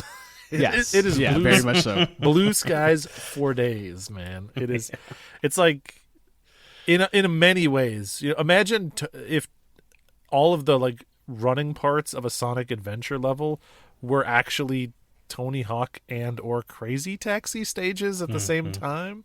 Is maybe the best way to describe it. But we'll get into the mechanics and the structure of everything. But just to kind of set everybody up for what this is, because it's when you first see it, you see like a train car grinding on a rail, and you're like, what the hell is going on? But the game is actually like pretty well rounded in terms of narrative and stuff. Like, they put a lot of care and attention into the world and understanding that the idea that they've created in their head is like over the top and ridiculous and goofy, but the characters in the world take it like just serious enough for them to build an interesting narrative about it, but while also kind of always maintaining a little bit of like a tongue-in-cheek, like we know what we're doing here. But it is set up in such a way where it's a near future game. I don't know if they give a specific year, but basically in not too far from the present day, climate disaster has essentially ravaged the natural world. Like, folks can't really depend on nature or natural resources much anymore, or could not in the past. And so I assume this is global, but this entire game takes place just in Japan. Actual like towns and cities in Japan, real places and names. Definitely fantastical versions of them, but they're real places. But all the cities, all people have all basically moved into these domed cities. These sort of like terrarium, unnatural or artificial ecosystems inside the domes. And a certain percentage of people were kind of left out of that process. Sort of a economic difference between the folks that can afford to live in a domed city versus not. Everyone else is sort of just left out to fend for themselves. So obviously anyone who is not in a domed city is experiencing like sort of, they're trying to live their lives, one, under the uncertainty of like, is it even safe to be out here in the open air? But also there's no infrastructure upkeep or anything like that. There's like the world was abandoned at a certain state, and that's kind of what they're living in. So it's not fully post-apocalyptic. Post-apocalyptic games are like some big of, the bombs dropped and everything's a wasteland now and everyone is Mad Maxing around in spiky cars. This is not that. This is more of like, if we had enough time to see the climate disaster coming, this is how the world would kind of naturally shake out. People who could afford to save themselves would. People who could not would get stuck out in the more rural areas. And so you play as a character named Emmy. She's very young. She's like a teenager, a late teenager. I forget if they say her exact age. Maybe 21 at most. She is a ramen delivery driver who delivers ramen on her train, and just so happens to run into a group of people or one person in particular that almost scouts her for this extreme sports league called Denshattack. Not really a league, but this extreme sport kind of like gang culture, street culture, known as Denshattack, which is people that do extreme sports on old abandoned Japanese railways on train cars. So they do Tony Hawk stuff on railways. And she's like, this sounds great. I love this world. Being a ramen delivery driver is boring. I'm going to just travel and become the best Denshattacker. The equivalent of saying I'm going to become the best skateboarder of all time. Like, I'm just going to leave my home and charge forward and, face all these other gangs head on and become synonymous and well-known in the world of Denshattack. So you said, and I like that you said this, Sega-ass game. I think part of what makes a game a Sega-ass game without it being explicitly stated is a Sega-ass game. It's flashy, and I feel like it's optimistic. It's upbeat. Like when you play a Sega game, it's like it's a feel-good experience. It's designed to put a smile on your face and like feel the breeze in your hair type of game. This is very much that type of game, and Emmy is the perfect character for that type of game. Her personality is like, she is always hyping up her friends. She is 100%, probably to a fault, optimistic in every situation. She will always like charge head forward into danger and be like, I'm going to be fine. She will always take the dangerous path and fully believe in her abilities to get through it. She's just like foundational in her belief that she is capable in getting this thing done and that people are inherently good. And she's just always like smiling and hyping everyone up, and she's just fun to be around. She reminds me a lot of, for any of you that watched Gurren Lagann, she reminds me of Kamina from Gurren Lagann. Yeah. Who's just like, he's just the best hype man you could ever possibly imagine. That's Emmy for sure. So she decides, I'm going to be a Denshattacker. She leaves the world of ramen delivery and she just starts traveling kind of north up along through all the major cities in Japan. And that's kind of how the game is structured, is different gangs control different parts of Japan. You will usually kind of Denshattack your way into their territory and then work your way up to facing against the leader of that rival gang or of that regional gang. And you will ultimately probably beat them and recruit them into your Denshattack crew. They all have like a little bit of like a Warriors style theming. Like there's the baseball team gang and there's the like musicians gang and stuff like that, which is fun because it lets them do some neat things with the world design and the track design and stuff like that. But to understand what any of that means, we should probably talk about what the actual gameplay is like. So in an individual level of Denshattack, it is level based, so there's dozens of levels in the game. It's a pretty long game. In any given level, it's usually A to B. You will be like navigating this railway track to progress to the end of the stage. As you're moving along at very high speeds, I might add, You can jump or go off ramps and use the right stick to do any number of a huge variety of tricks. If folks that have played Skate on like 360 PS3, it's that same system where like a quarter roll and then a quarter roll back will do like the equivalent of a train heel flip and stuff like that. Yeah. And all the tricks are very skateboard encoded. This whole game is very skateboard encoded in the way that it works.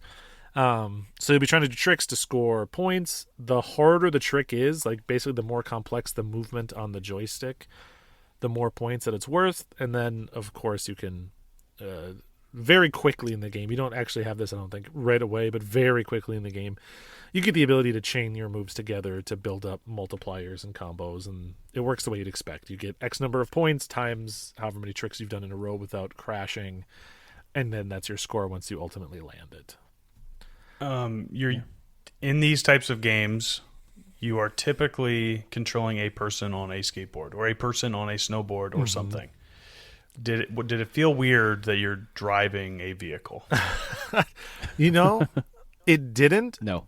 Yeah, it feels as natural as this can. It's like it's imagine you're just controlling the skateboard, but like the camera is positioned in such a way where the skateboard is the main character. Yep. But I felt like it was very, very natural. It felt very appropriate. Yeah, and I think I played this too. I beat it. I didn't get all the golds or anything. You probably will talk about that in a bit. But I think the way that they like show you how to do the next. So you start out with a very basic moveset, and they introduce things very naturally, like where you start to like.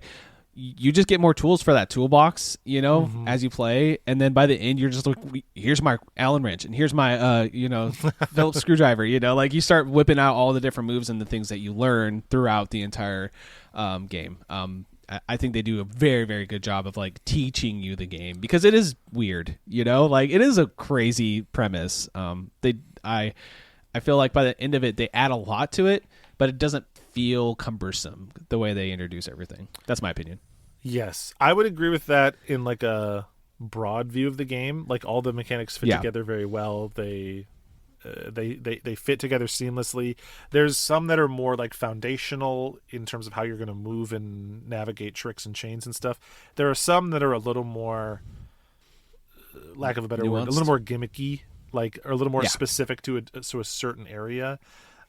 So even though you'll learn mechanics throughout the whole games, it's pretty uncommon that you'll like do every single mechanic in one level. But I will say, this game is not shy to introduce new stuff. It's not like the first 10 stages are slowly introducing you to the new mechanics and then you're off to the races. It's like throughout the entire game, up to and including the final boss, introduces a new mechanic, like a foundational new mechanic for how you navigate the world. Wow. You are always doing something new and something novel. So you'll go through these levels. You will be trying to chain as many tricks together as you can and basically score as high as you can. That gets more complex as you go along, but I will let people know, and I think this is like something that this is unintuitive from looking at screenshots of the game. I think if you just watch the trailer for the game, you will think that it's probably a game that's going to be more spectacle than depth. Like you see it and you're like, okay, it's going to be goofy, over the top, high energy, but like how deep is it really? It is a really mechanically dense game in the minute to minute. Like it is actually mentally taxing sometimes to remember all the things that you need to do, because it's like you're going hundreds of miles an hour and you need to remember this is the button that I use to drift around corners, and then I need to jump here, and this is the button for the trick I want to use, and if I use the same trick more than once in a row, it gets stale and I don't really get points for it, so I have to keep in my head 10 different tricks, and then I got to remember to land in this particular way, and I'm coming up to this type of mechanic, I have to hit R2 for this, and like it is really easy to end a level of Denshattack and feel sleepy, to be like, damn, that took a lot out of me. Yeah, so for me, like when you do all those things and you're trying to, so they have a gold, bronze, silver ranking thing, and you get different points for different things. To me, it's like, okay, getting gold is fun, but it's also tiring. Like the same, Yes. it's like I got to remember 75 things to get that gold. Like most of the time, you'll be able to get to the end of the stage, but Yep. you'll probably feel a little bad about yourself because you're like, oh man, I didn't even get a bronze. I didn't even get anything for this. I just beat the stage. You know what I mean? Like I need to go back in and at least get like a silver. Come on, type of thing, right? Yes, 100%. And you can focus on it like that too. So like Josh said, there's sort of like 3 different groups of medals you earn for every single level in the game. There's score, so there's like score cutoffs for bronze, silver, gold. To get a gold medal and good score, you're pretty much going to need to chain like a series of tricks through probably half of the level without breaking combo or crashing in order to hit that threshold. Like, it's pretty intense. There's time-based medals, so like beating the level in under a certain amount of time. I will say that I found that to be relatively easy compared to the score. Like the time one, I would sometimes like fumble my way into getting a gold time on my first playthrough. Score always basically required me to like know the level, know where I could afford to jump and squeeze a trick in and where I couldn't and stuff like that. Because if you jump at the wrong time, you'll jump off the track and land in the forest or something and crash and burn out. So time. And then the last one is what the game calls dares, which is basically your list of Tony Hawk objectives. It's like crash into 5 mailboxes, do a 360 heel flip over the statue, and whatever number of other things they want you to do. Usually there's always like a don't crash at all in the stage is one of those. And there's 5 of those. So you're always trying to get your 2 gold medals for score and time, and then achieve all the dares in every level as like a way to get more medals.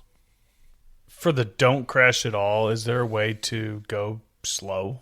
Like in a Tony Hawk game, you can just kind of putt around if you want. So, but it doesn't feel like this game likes you to go slow. In theory, you could hold the brake button down, but no, you're not going slow in this game. You'll just go. I will say for that so another like customization layer is you can do different trains, and there's a train that's like the first 3 crashes don't count against your medals, like, so if you're like, I'm probably gonna, like me, I'm pretty bad like at games sometimes like this, like because I'll just mess up, it's like, okay, well, if I can take 1 crash, maybe I'll crash once and I still get a gold, cool, that's a train I'll probably choose, something like that. Yep. And then usually tied to the dares and how you unlock what Josh just mentioned with those trains, there are collectibles in each different level too. You'll get these spray cans or gears and like some other things like a photo opportunity basically. And those will let you unlock new the spray cans will let you unlock new stickers, basically new ways to customize your train with all sorts of like great looking graffiti art. The gears will let you unlock brand new trains, and those all have usually like 2 abilities, one upside, one downside. So it might be like a grinding focused train because there's grind rails in the game, and it might be that you get double the points if you're grinding right in the sweet spot in the center, but then the downside is that the sweet spot in the center is half the size that it normally is. Stuff like that. And there's some like real high risk, high reward ones, like every 5 tricks, it adds 1 more to your multiplier, but if you ever crash at all, it actually detracts 20% of all the score you've earned to that point. Stuff like that. So you'll also be getting collectibles. And I know, again, it's like, wait a minute, how are there collectibles in a game that's just on train tracks? But there's a lot of like branching paths in this game and ways to like directions that you can choose, or like specific times that you could or could not jump. There's often multiple tracks side by side that you can switch between or jump between. And then there are mechanics I don't really want to spoil, but there's also mechanics where if you're doing well, you get alternative options and ways to navigate through levels too. That is really fun and very cool. But I don't think it needs to be shared. I guess you can mention like there are other level types. Yep. Or if you want it, that let's just say you will revisit areas in some levels. I guess that's the best way to phrase that without spoiling it too much, right? Yeah, and it's probably not too much of a spoiler to list out the level types. So I'll give like the most common ones. There's the A to B levels, like the just race from this point to that point. There's levels that are like basically Tony Hawk levels. They're just 2 minutes in a particular course. Those are usually very like winding in and around on themselves, lots of different paths to go around, and it's just get as much score as you can in 2 minutes. And then there's like kind of open-ended levels where there's multiple things you need to do, and you can kind of like choose what order you do them in like a semi-open world fashion. And then there's, of course, I already said it, there are boss fights, and the boss fights in this game are so damn good. So damn good in this game. The coolest like anime hype moments ever are in some of these boss fights. Like, yeah, it makes you want to keep playing. This game is long, like you said, but like it doesn't feel long because you're always looking forward to that next like, oh, cool boss fight. Oh, what's this gonna look like? What am I gonna do next? You know, it keeps giving you stuff. Like, this is a very generous game. Yes, very much so. And I would say, at least my personal opinion, you know, everyone's preferences are going to vary. I think the game starts fantastic and keeps getting better and hides some of the best stuff for the end of the game. Like the bosses of the second to last and last chapter of the game were like probably my two favorite bosses. Like, they were so good. Just and fun. The music. Yeah. The music. Of course, yes. Talk about the music. Well, let's talk about the music now, because you know why not. The music is sorry, is foundational. Foundational to this game. There's a massive variety of music. The lead composer is T. Lopes, who folks probably know from Sonic Mania, but he seemed to be kind of like the lead. And there's a couple other main core co-composers, Andrew One and Sean Bialo. Apologies, Sean, if I did not say that correctly, but they are the main composers. But then there's also a ton of guest composers in the game as well, because like the soundtrack is Too Mellow, which is a name I've heard of but don't know who the heck that is. They got Richard Jacques, which is the composer on Jet Set Radio Future. Makes a lot of sense that he would do a guest track. I was going to say earlier Sega ass, obviously, but this is very Jet Set Radio game. Yeah, I should have said that up bright. Top. Yeah. Again, it's also, you know, very like street art, graffiti energy to the whole thing. Bright, high contrast colors. Totally. Shoji Meguro of Persona fame did a guest track on this one. Yeah. And then there's a list of like 20 other guest composers and contributors and stuff, because you can get rock, you can get J-rock, you can get hip-hop, electronica, like tons of different genres. All of them fit to the scene. You know, you'll be going from like kind of like a vibey hip-hop track in a relatively low-key level that's out in the forest, and then you'll be in one of the more hype electric tracks, and then suddenly you'll be basically playing an anime AMV to some corny ass rock song that you would not listen to outside of this, but you are loving it right now in this particular moment. Yep. Yeah, so good. Easily, to me, this is the soundtrack of the year to beat. This is my favorite soundtrack of the year. Period. Like, it's hard to compete with this. You know what I mean? There's so much good songs on this. This is one I have been listening to since I played it. It's so damn good. So yeah, it is, and there's a good amount of it too. Like, it's quality and quantity. What more could you ask for? So, you know, that is following in the lineage of Tony Hawk as well. Is producing a banger soundtrack. I don't know how many of the songs in this game. Maybe you know, Josh. I don't know how much of it is licensed. I get the feeling like a lot of it is original music, or a lot of it is composed for the game. But I'm sure there are a couple of tracks that are licensed for the game as well, because, you know, there's like multiple full songs with like lyrics and instrumentation and stuff like that. So I was looking at the soundtrack on Steam. If you look at it, it has 80 tracks. So there's definitely some licensed one mixed in there, but yeah, this is when I just play a playlist on YouTube and just vibe. Like, there's so many good tracks in this, you know. Yeah. Yeah, you just throw that thing on shuffle and just go to town. What else is there to say about it? Obviously, the visuals kind of speak for themselves, but if you're just driving on your way to work and you haven't seen it, like we said, it's very Sega-ass, extremely high contrast, bright colors.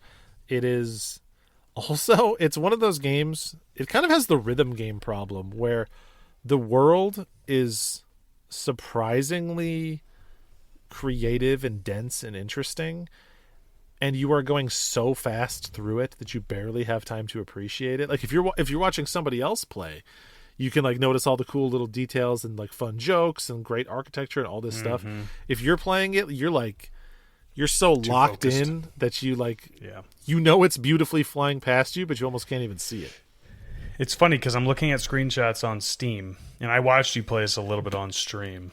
And even watching, you still focus, like, I want to see where you're moving and stuff like that. But, like, you mentioned the example of, like, being out in the forest, and if you full screen any of these images and really look at the detail, there's an insane amount of it. And, they really did not skimp out anywhere. I mean, it is very detailed. It's like the cell shaded style and like one level below Ultros for retina burn, but it's still like incredibly beautiful game. Yes, very much so. And I expected this game to be like a 4-hour thing because of how polished it feels when you start. And just like kind of my assumptions, as wrong as they were, about how much juice there was to squeeze out of this idea, this concept. But the fact that it maintains that bar for its entire runtime, which for me, granted, I got gold medals on everything, but like I played it for 25 hours. Like that's Disco Elysium numbers in Denshattack. Yeah, right. So yeah, I think I got like maybe half of the golds, and I still played it for like 17 hours or something. Like it's still long, even if you don't go for everything. So yeah.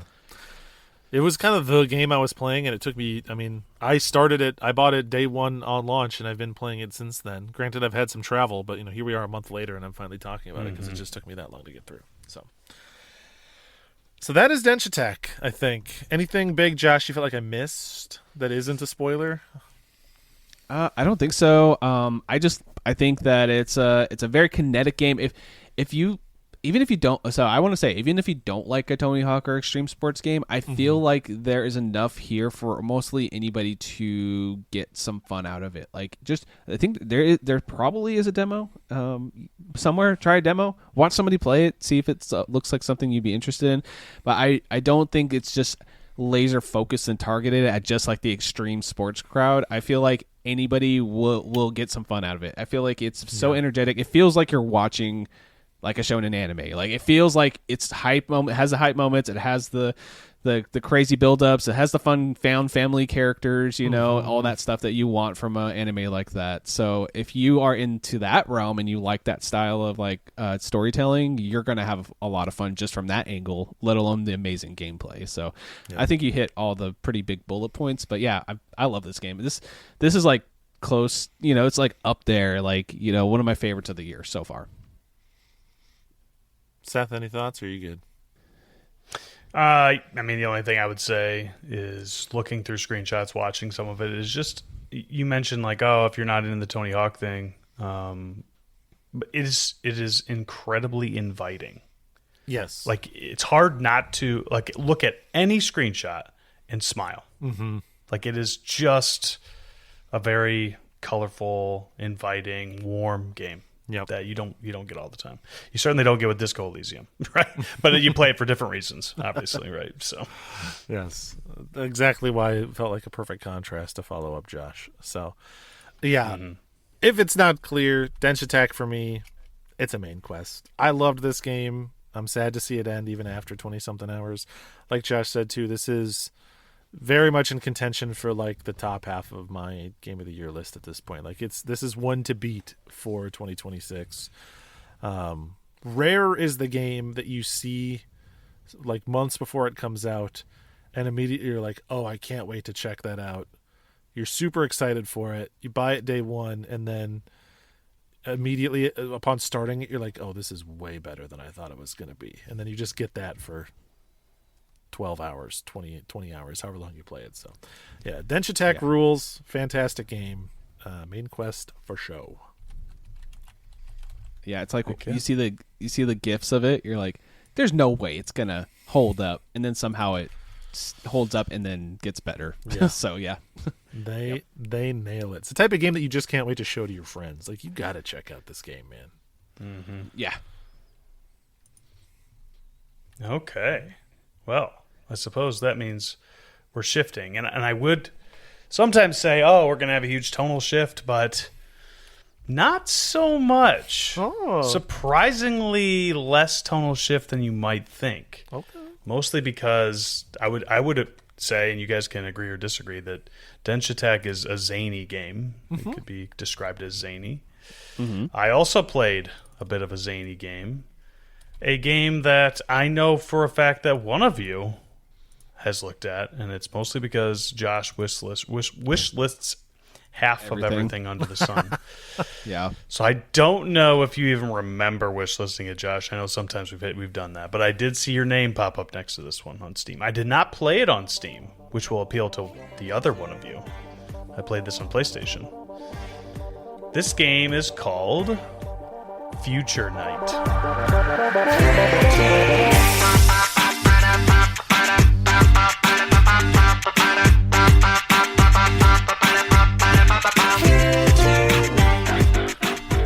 Strongly in the Seth tradition of a game that I've never heard of. I saw the trailer for this one and shared it in Discord and wishlisted it. Oh, you did? I haven't. Okay. Yeah. So it's like one of those like. This is one that went around Blue Sky a little bit, Like I saw it on Blue Sky, I was like, "Hey guys, check this out," type of thing. This was one that I found very organically on PlayStation because Steam is like very easy to procure something that you want to play, like at least much easier than the majority of places when you're not sure what you're looking for. PlayStation, no. Like if you almost need to know what you want to play going in. You can't just page hop, which is often what I'll do. Like, oh, this is an interesting game, but it's not from this year, and I want to play a 2026 game. So you scroll to the bottom of the PlayStation Store page for that game, and it'll give you like 8 recommendations, right?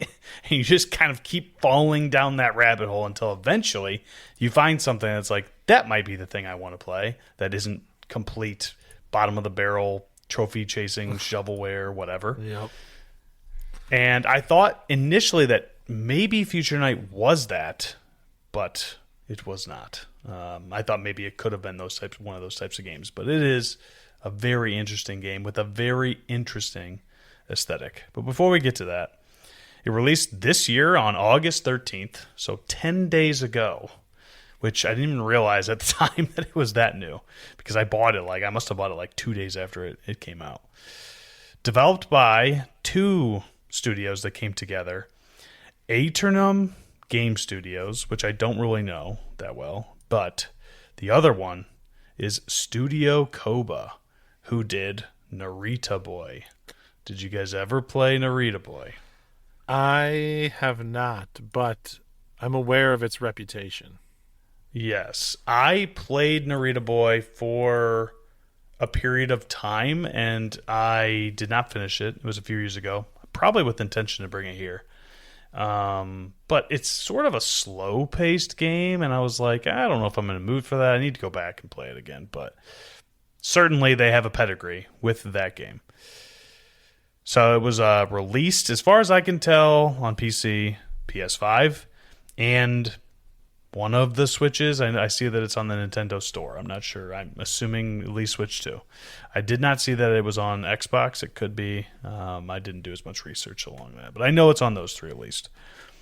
The genre, and you two have seen it, and I'm trying to hold out on the spoiler a little bit until we get to presentation. So I'm calling it a side-scrolling run-and-gun with a retro aesthetic. Yeah. But we're going to get into what that retro aesthetic is right now. So the game, you are playing this game on a dual screen. You really only see one screen for most of it, though. Game & Watch. It is a Game & Watch Tiger Electronic LCD screen. And I'm not saying that you can actually play this game. That's how I played it on an actual Game & Watch type system. They created the graphical interface to perfectly replicate what those games look like on your TV or computer or whatever. I'm not going to sit here and beat around the bush and say that, the music or the gameplay or the story, that's really good. We're going to get there. The aesthetic is why you're playing this game. You see this game, and if you will know immediately if you want to play this, just based on how it looks.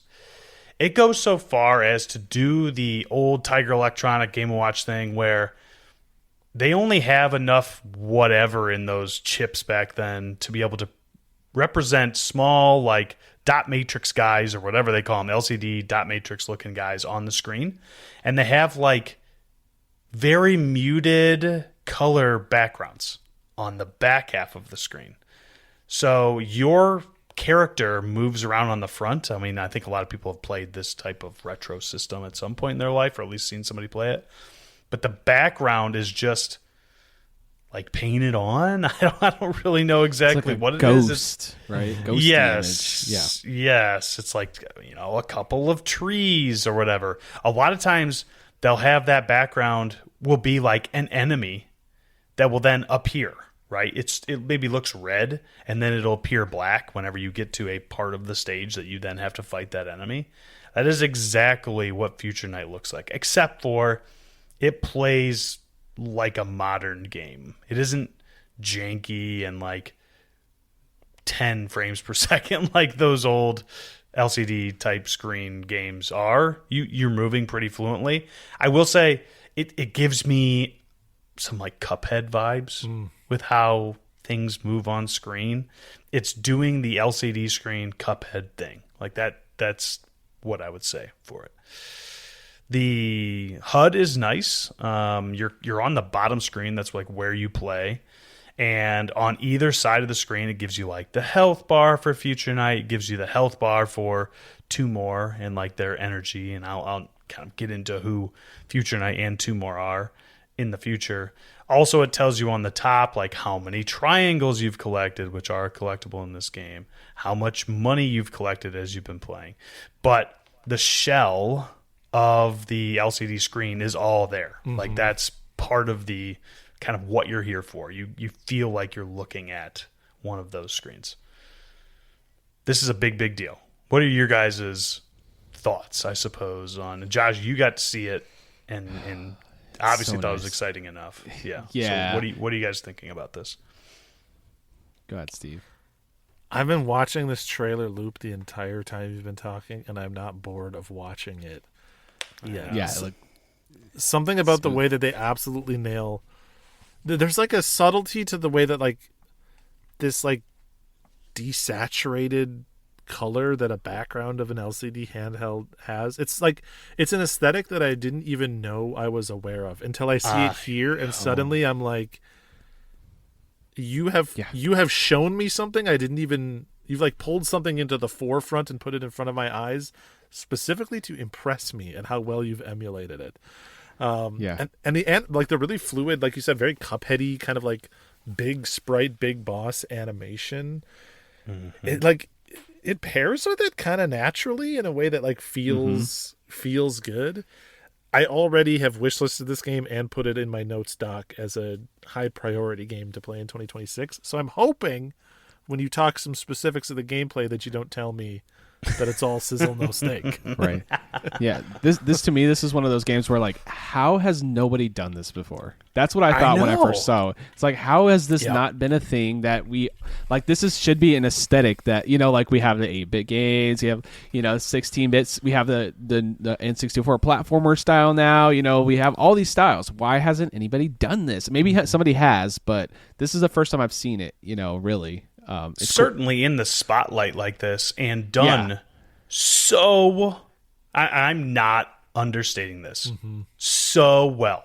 It is incredible how well they did on capturing the nostalgia that we had from especially like people who were probably born in and around the 80s who might have had a Game & Watch like Donkey Kong or something. Like, oh my gosh, they do such a good job at capturing that.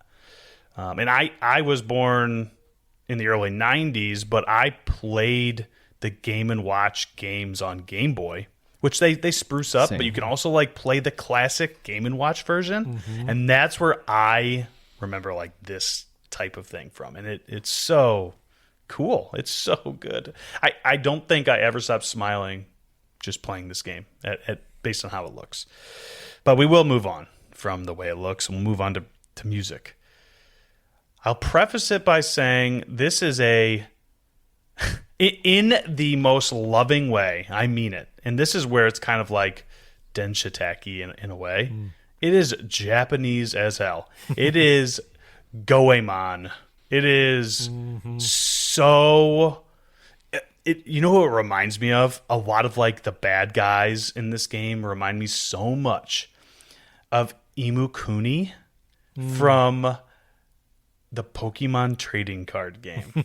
Like that goofy guy in the black suit that's like got question marks over his head and just like ultra, like when we were kids and we saw some of like the older anime for the first time, we're like, what is this? This is not Bugs Bunny.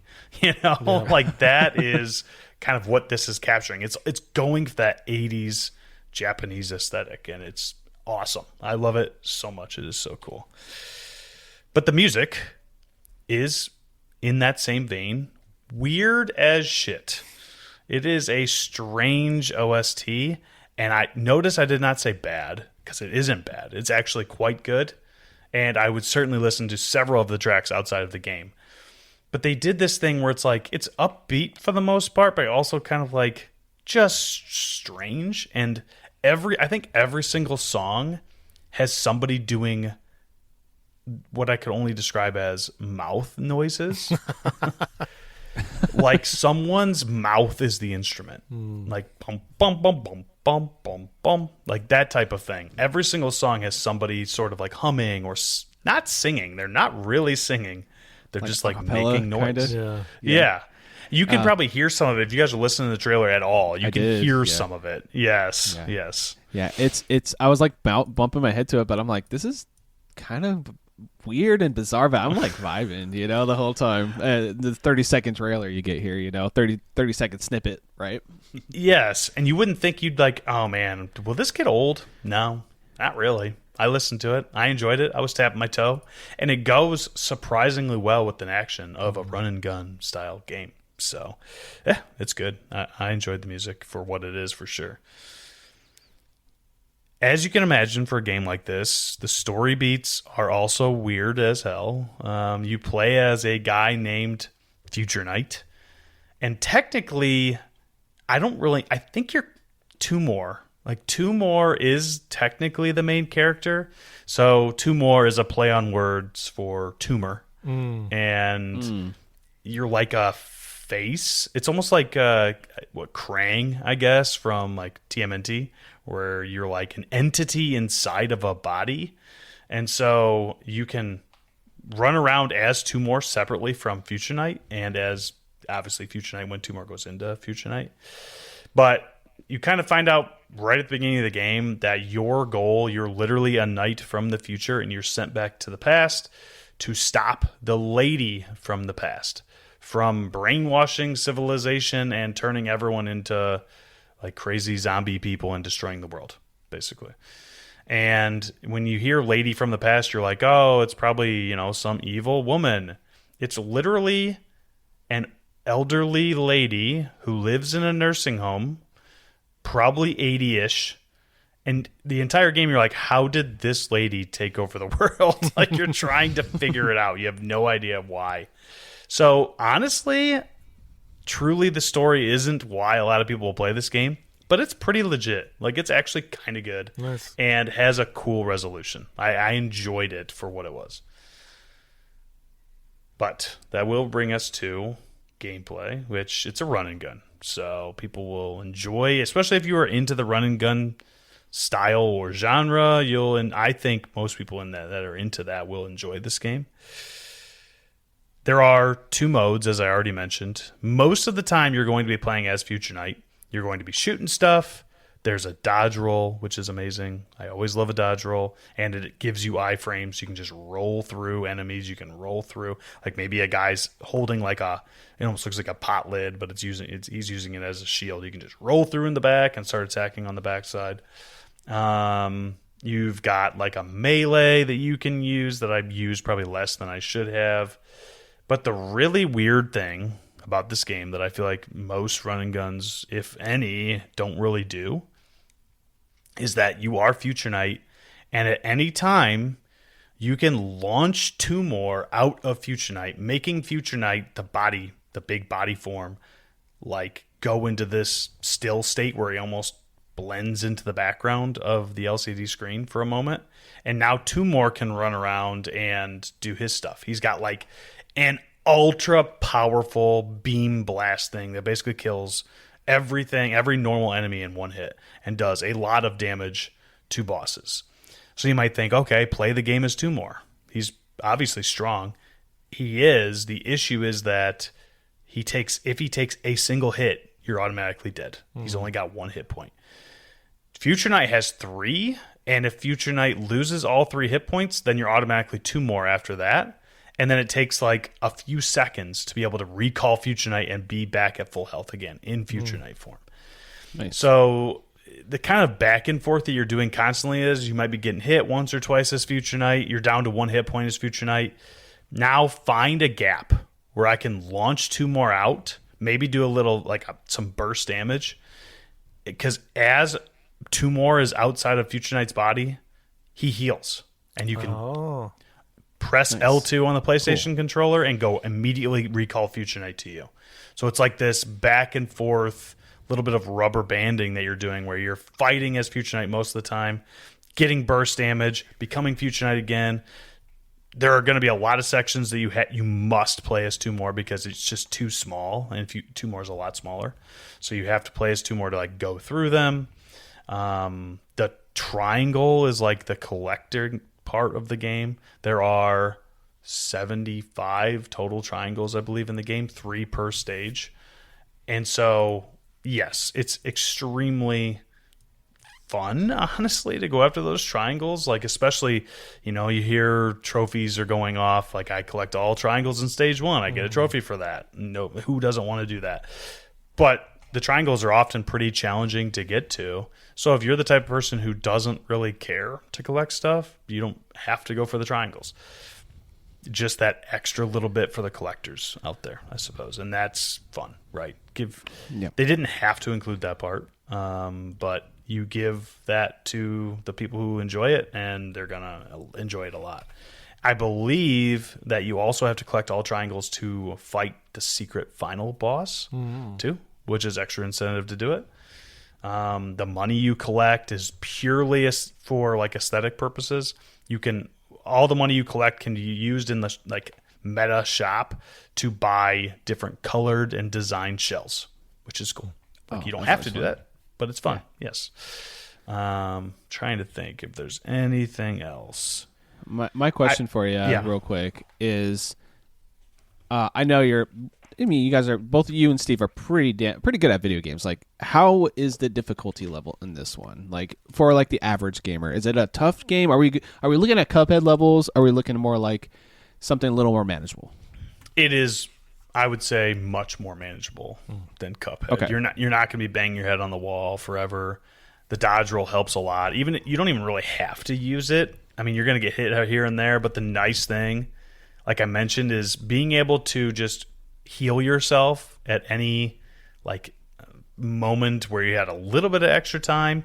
You basically have 4 hit points. You can take 4 hits, and then within a few seconds, you get all 4 hit points back as long as you kind of dodge with 2 more. So it is much less oppressive than Cuphead. The average person should be able to get through this game without too much issue. There's also a normal and hard mode. So, and both of them have achievements tied. Yes, right.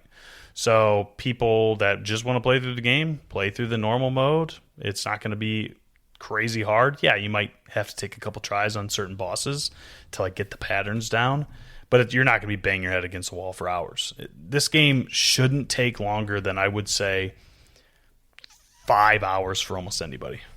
It took me a little less than 4 hours to collect all triangles and beat the game and beat the secret final boss on normal. There's also an achievement tied to beating the game in 2 hours, which I'm currently doing.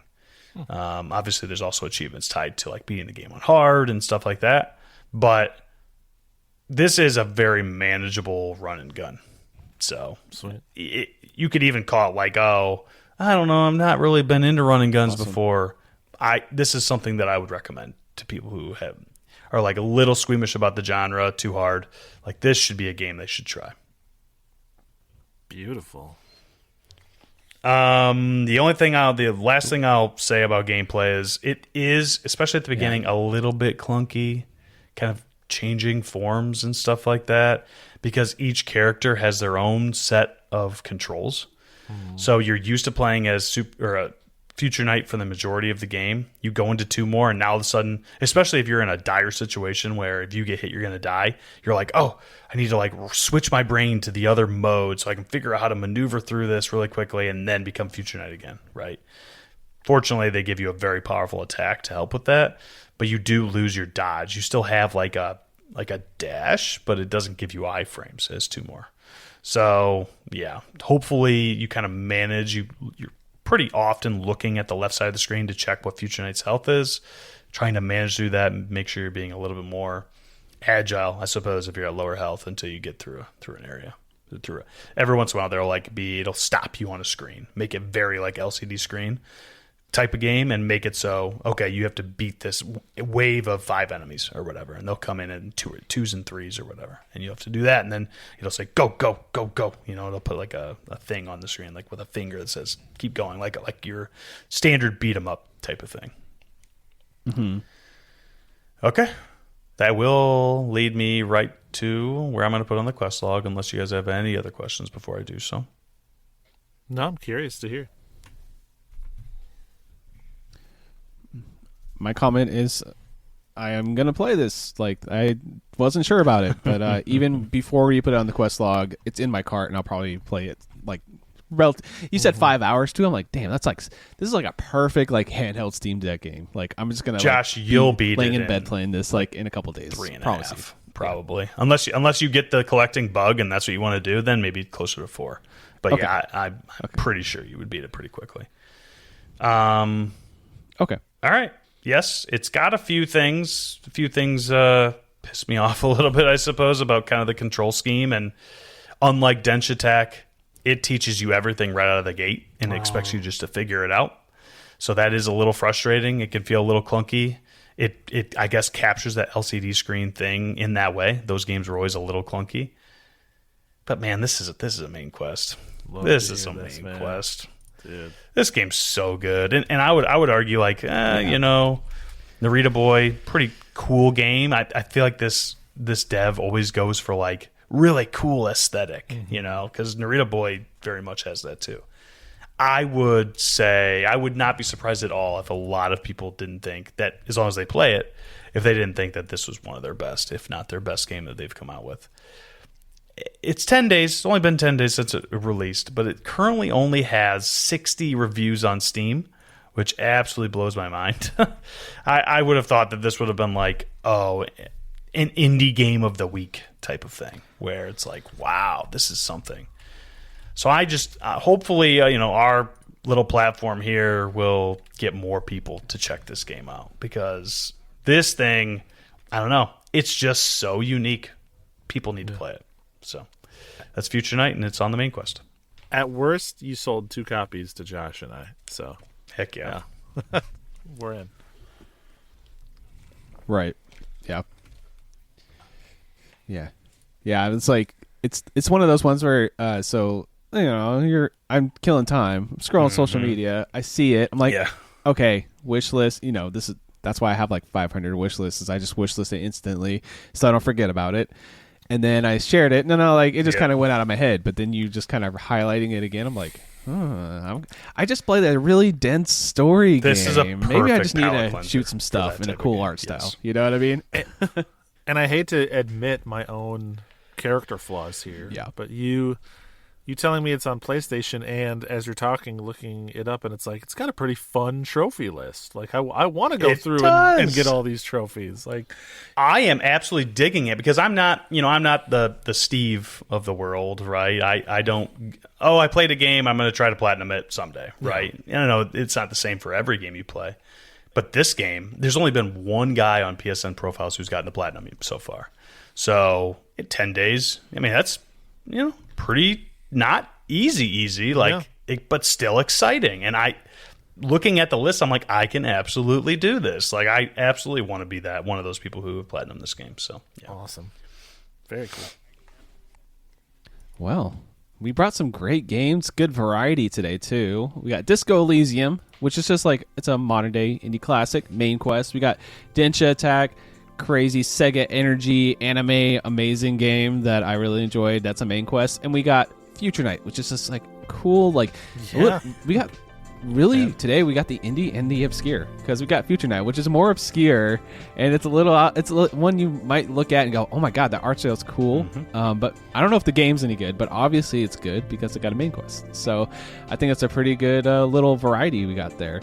But if anybody wants to look at some more obscure indie games, remember you can find these on the quest log at IndieQuestPod.com. I don't think we have any campfire chats today, but if you do want to write in to the show, you can send us some fan mail at the little link in the description here, and we will read that on the show. You can also send us emails, IndieQuestPod@gmail.com. You can follow us on Blue Sky at IndieQuestPod. The king of Blue indie Sky games are the best himself, place to Steve, be on where can they Twitch. It's find you on the Blinkoom internet? everywhere I am on the internet. And yeah, come hang out on the stream. We've been playing some indies lately. We played some Denshattack, as a matter of fact, and it was quite a good time. So, Seth, what about you?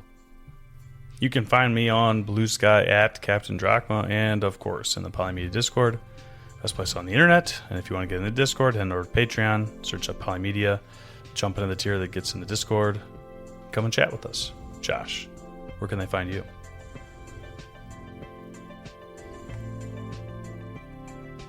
You can find me on Blue Sky as Josh and Leslie, and you can also find my entertainment podcast that comes out once a month called The Monthly Mishap that I do with my buddy Scotch and Hobbies.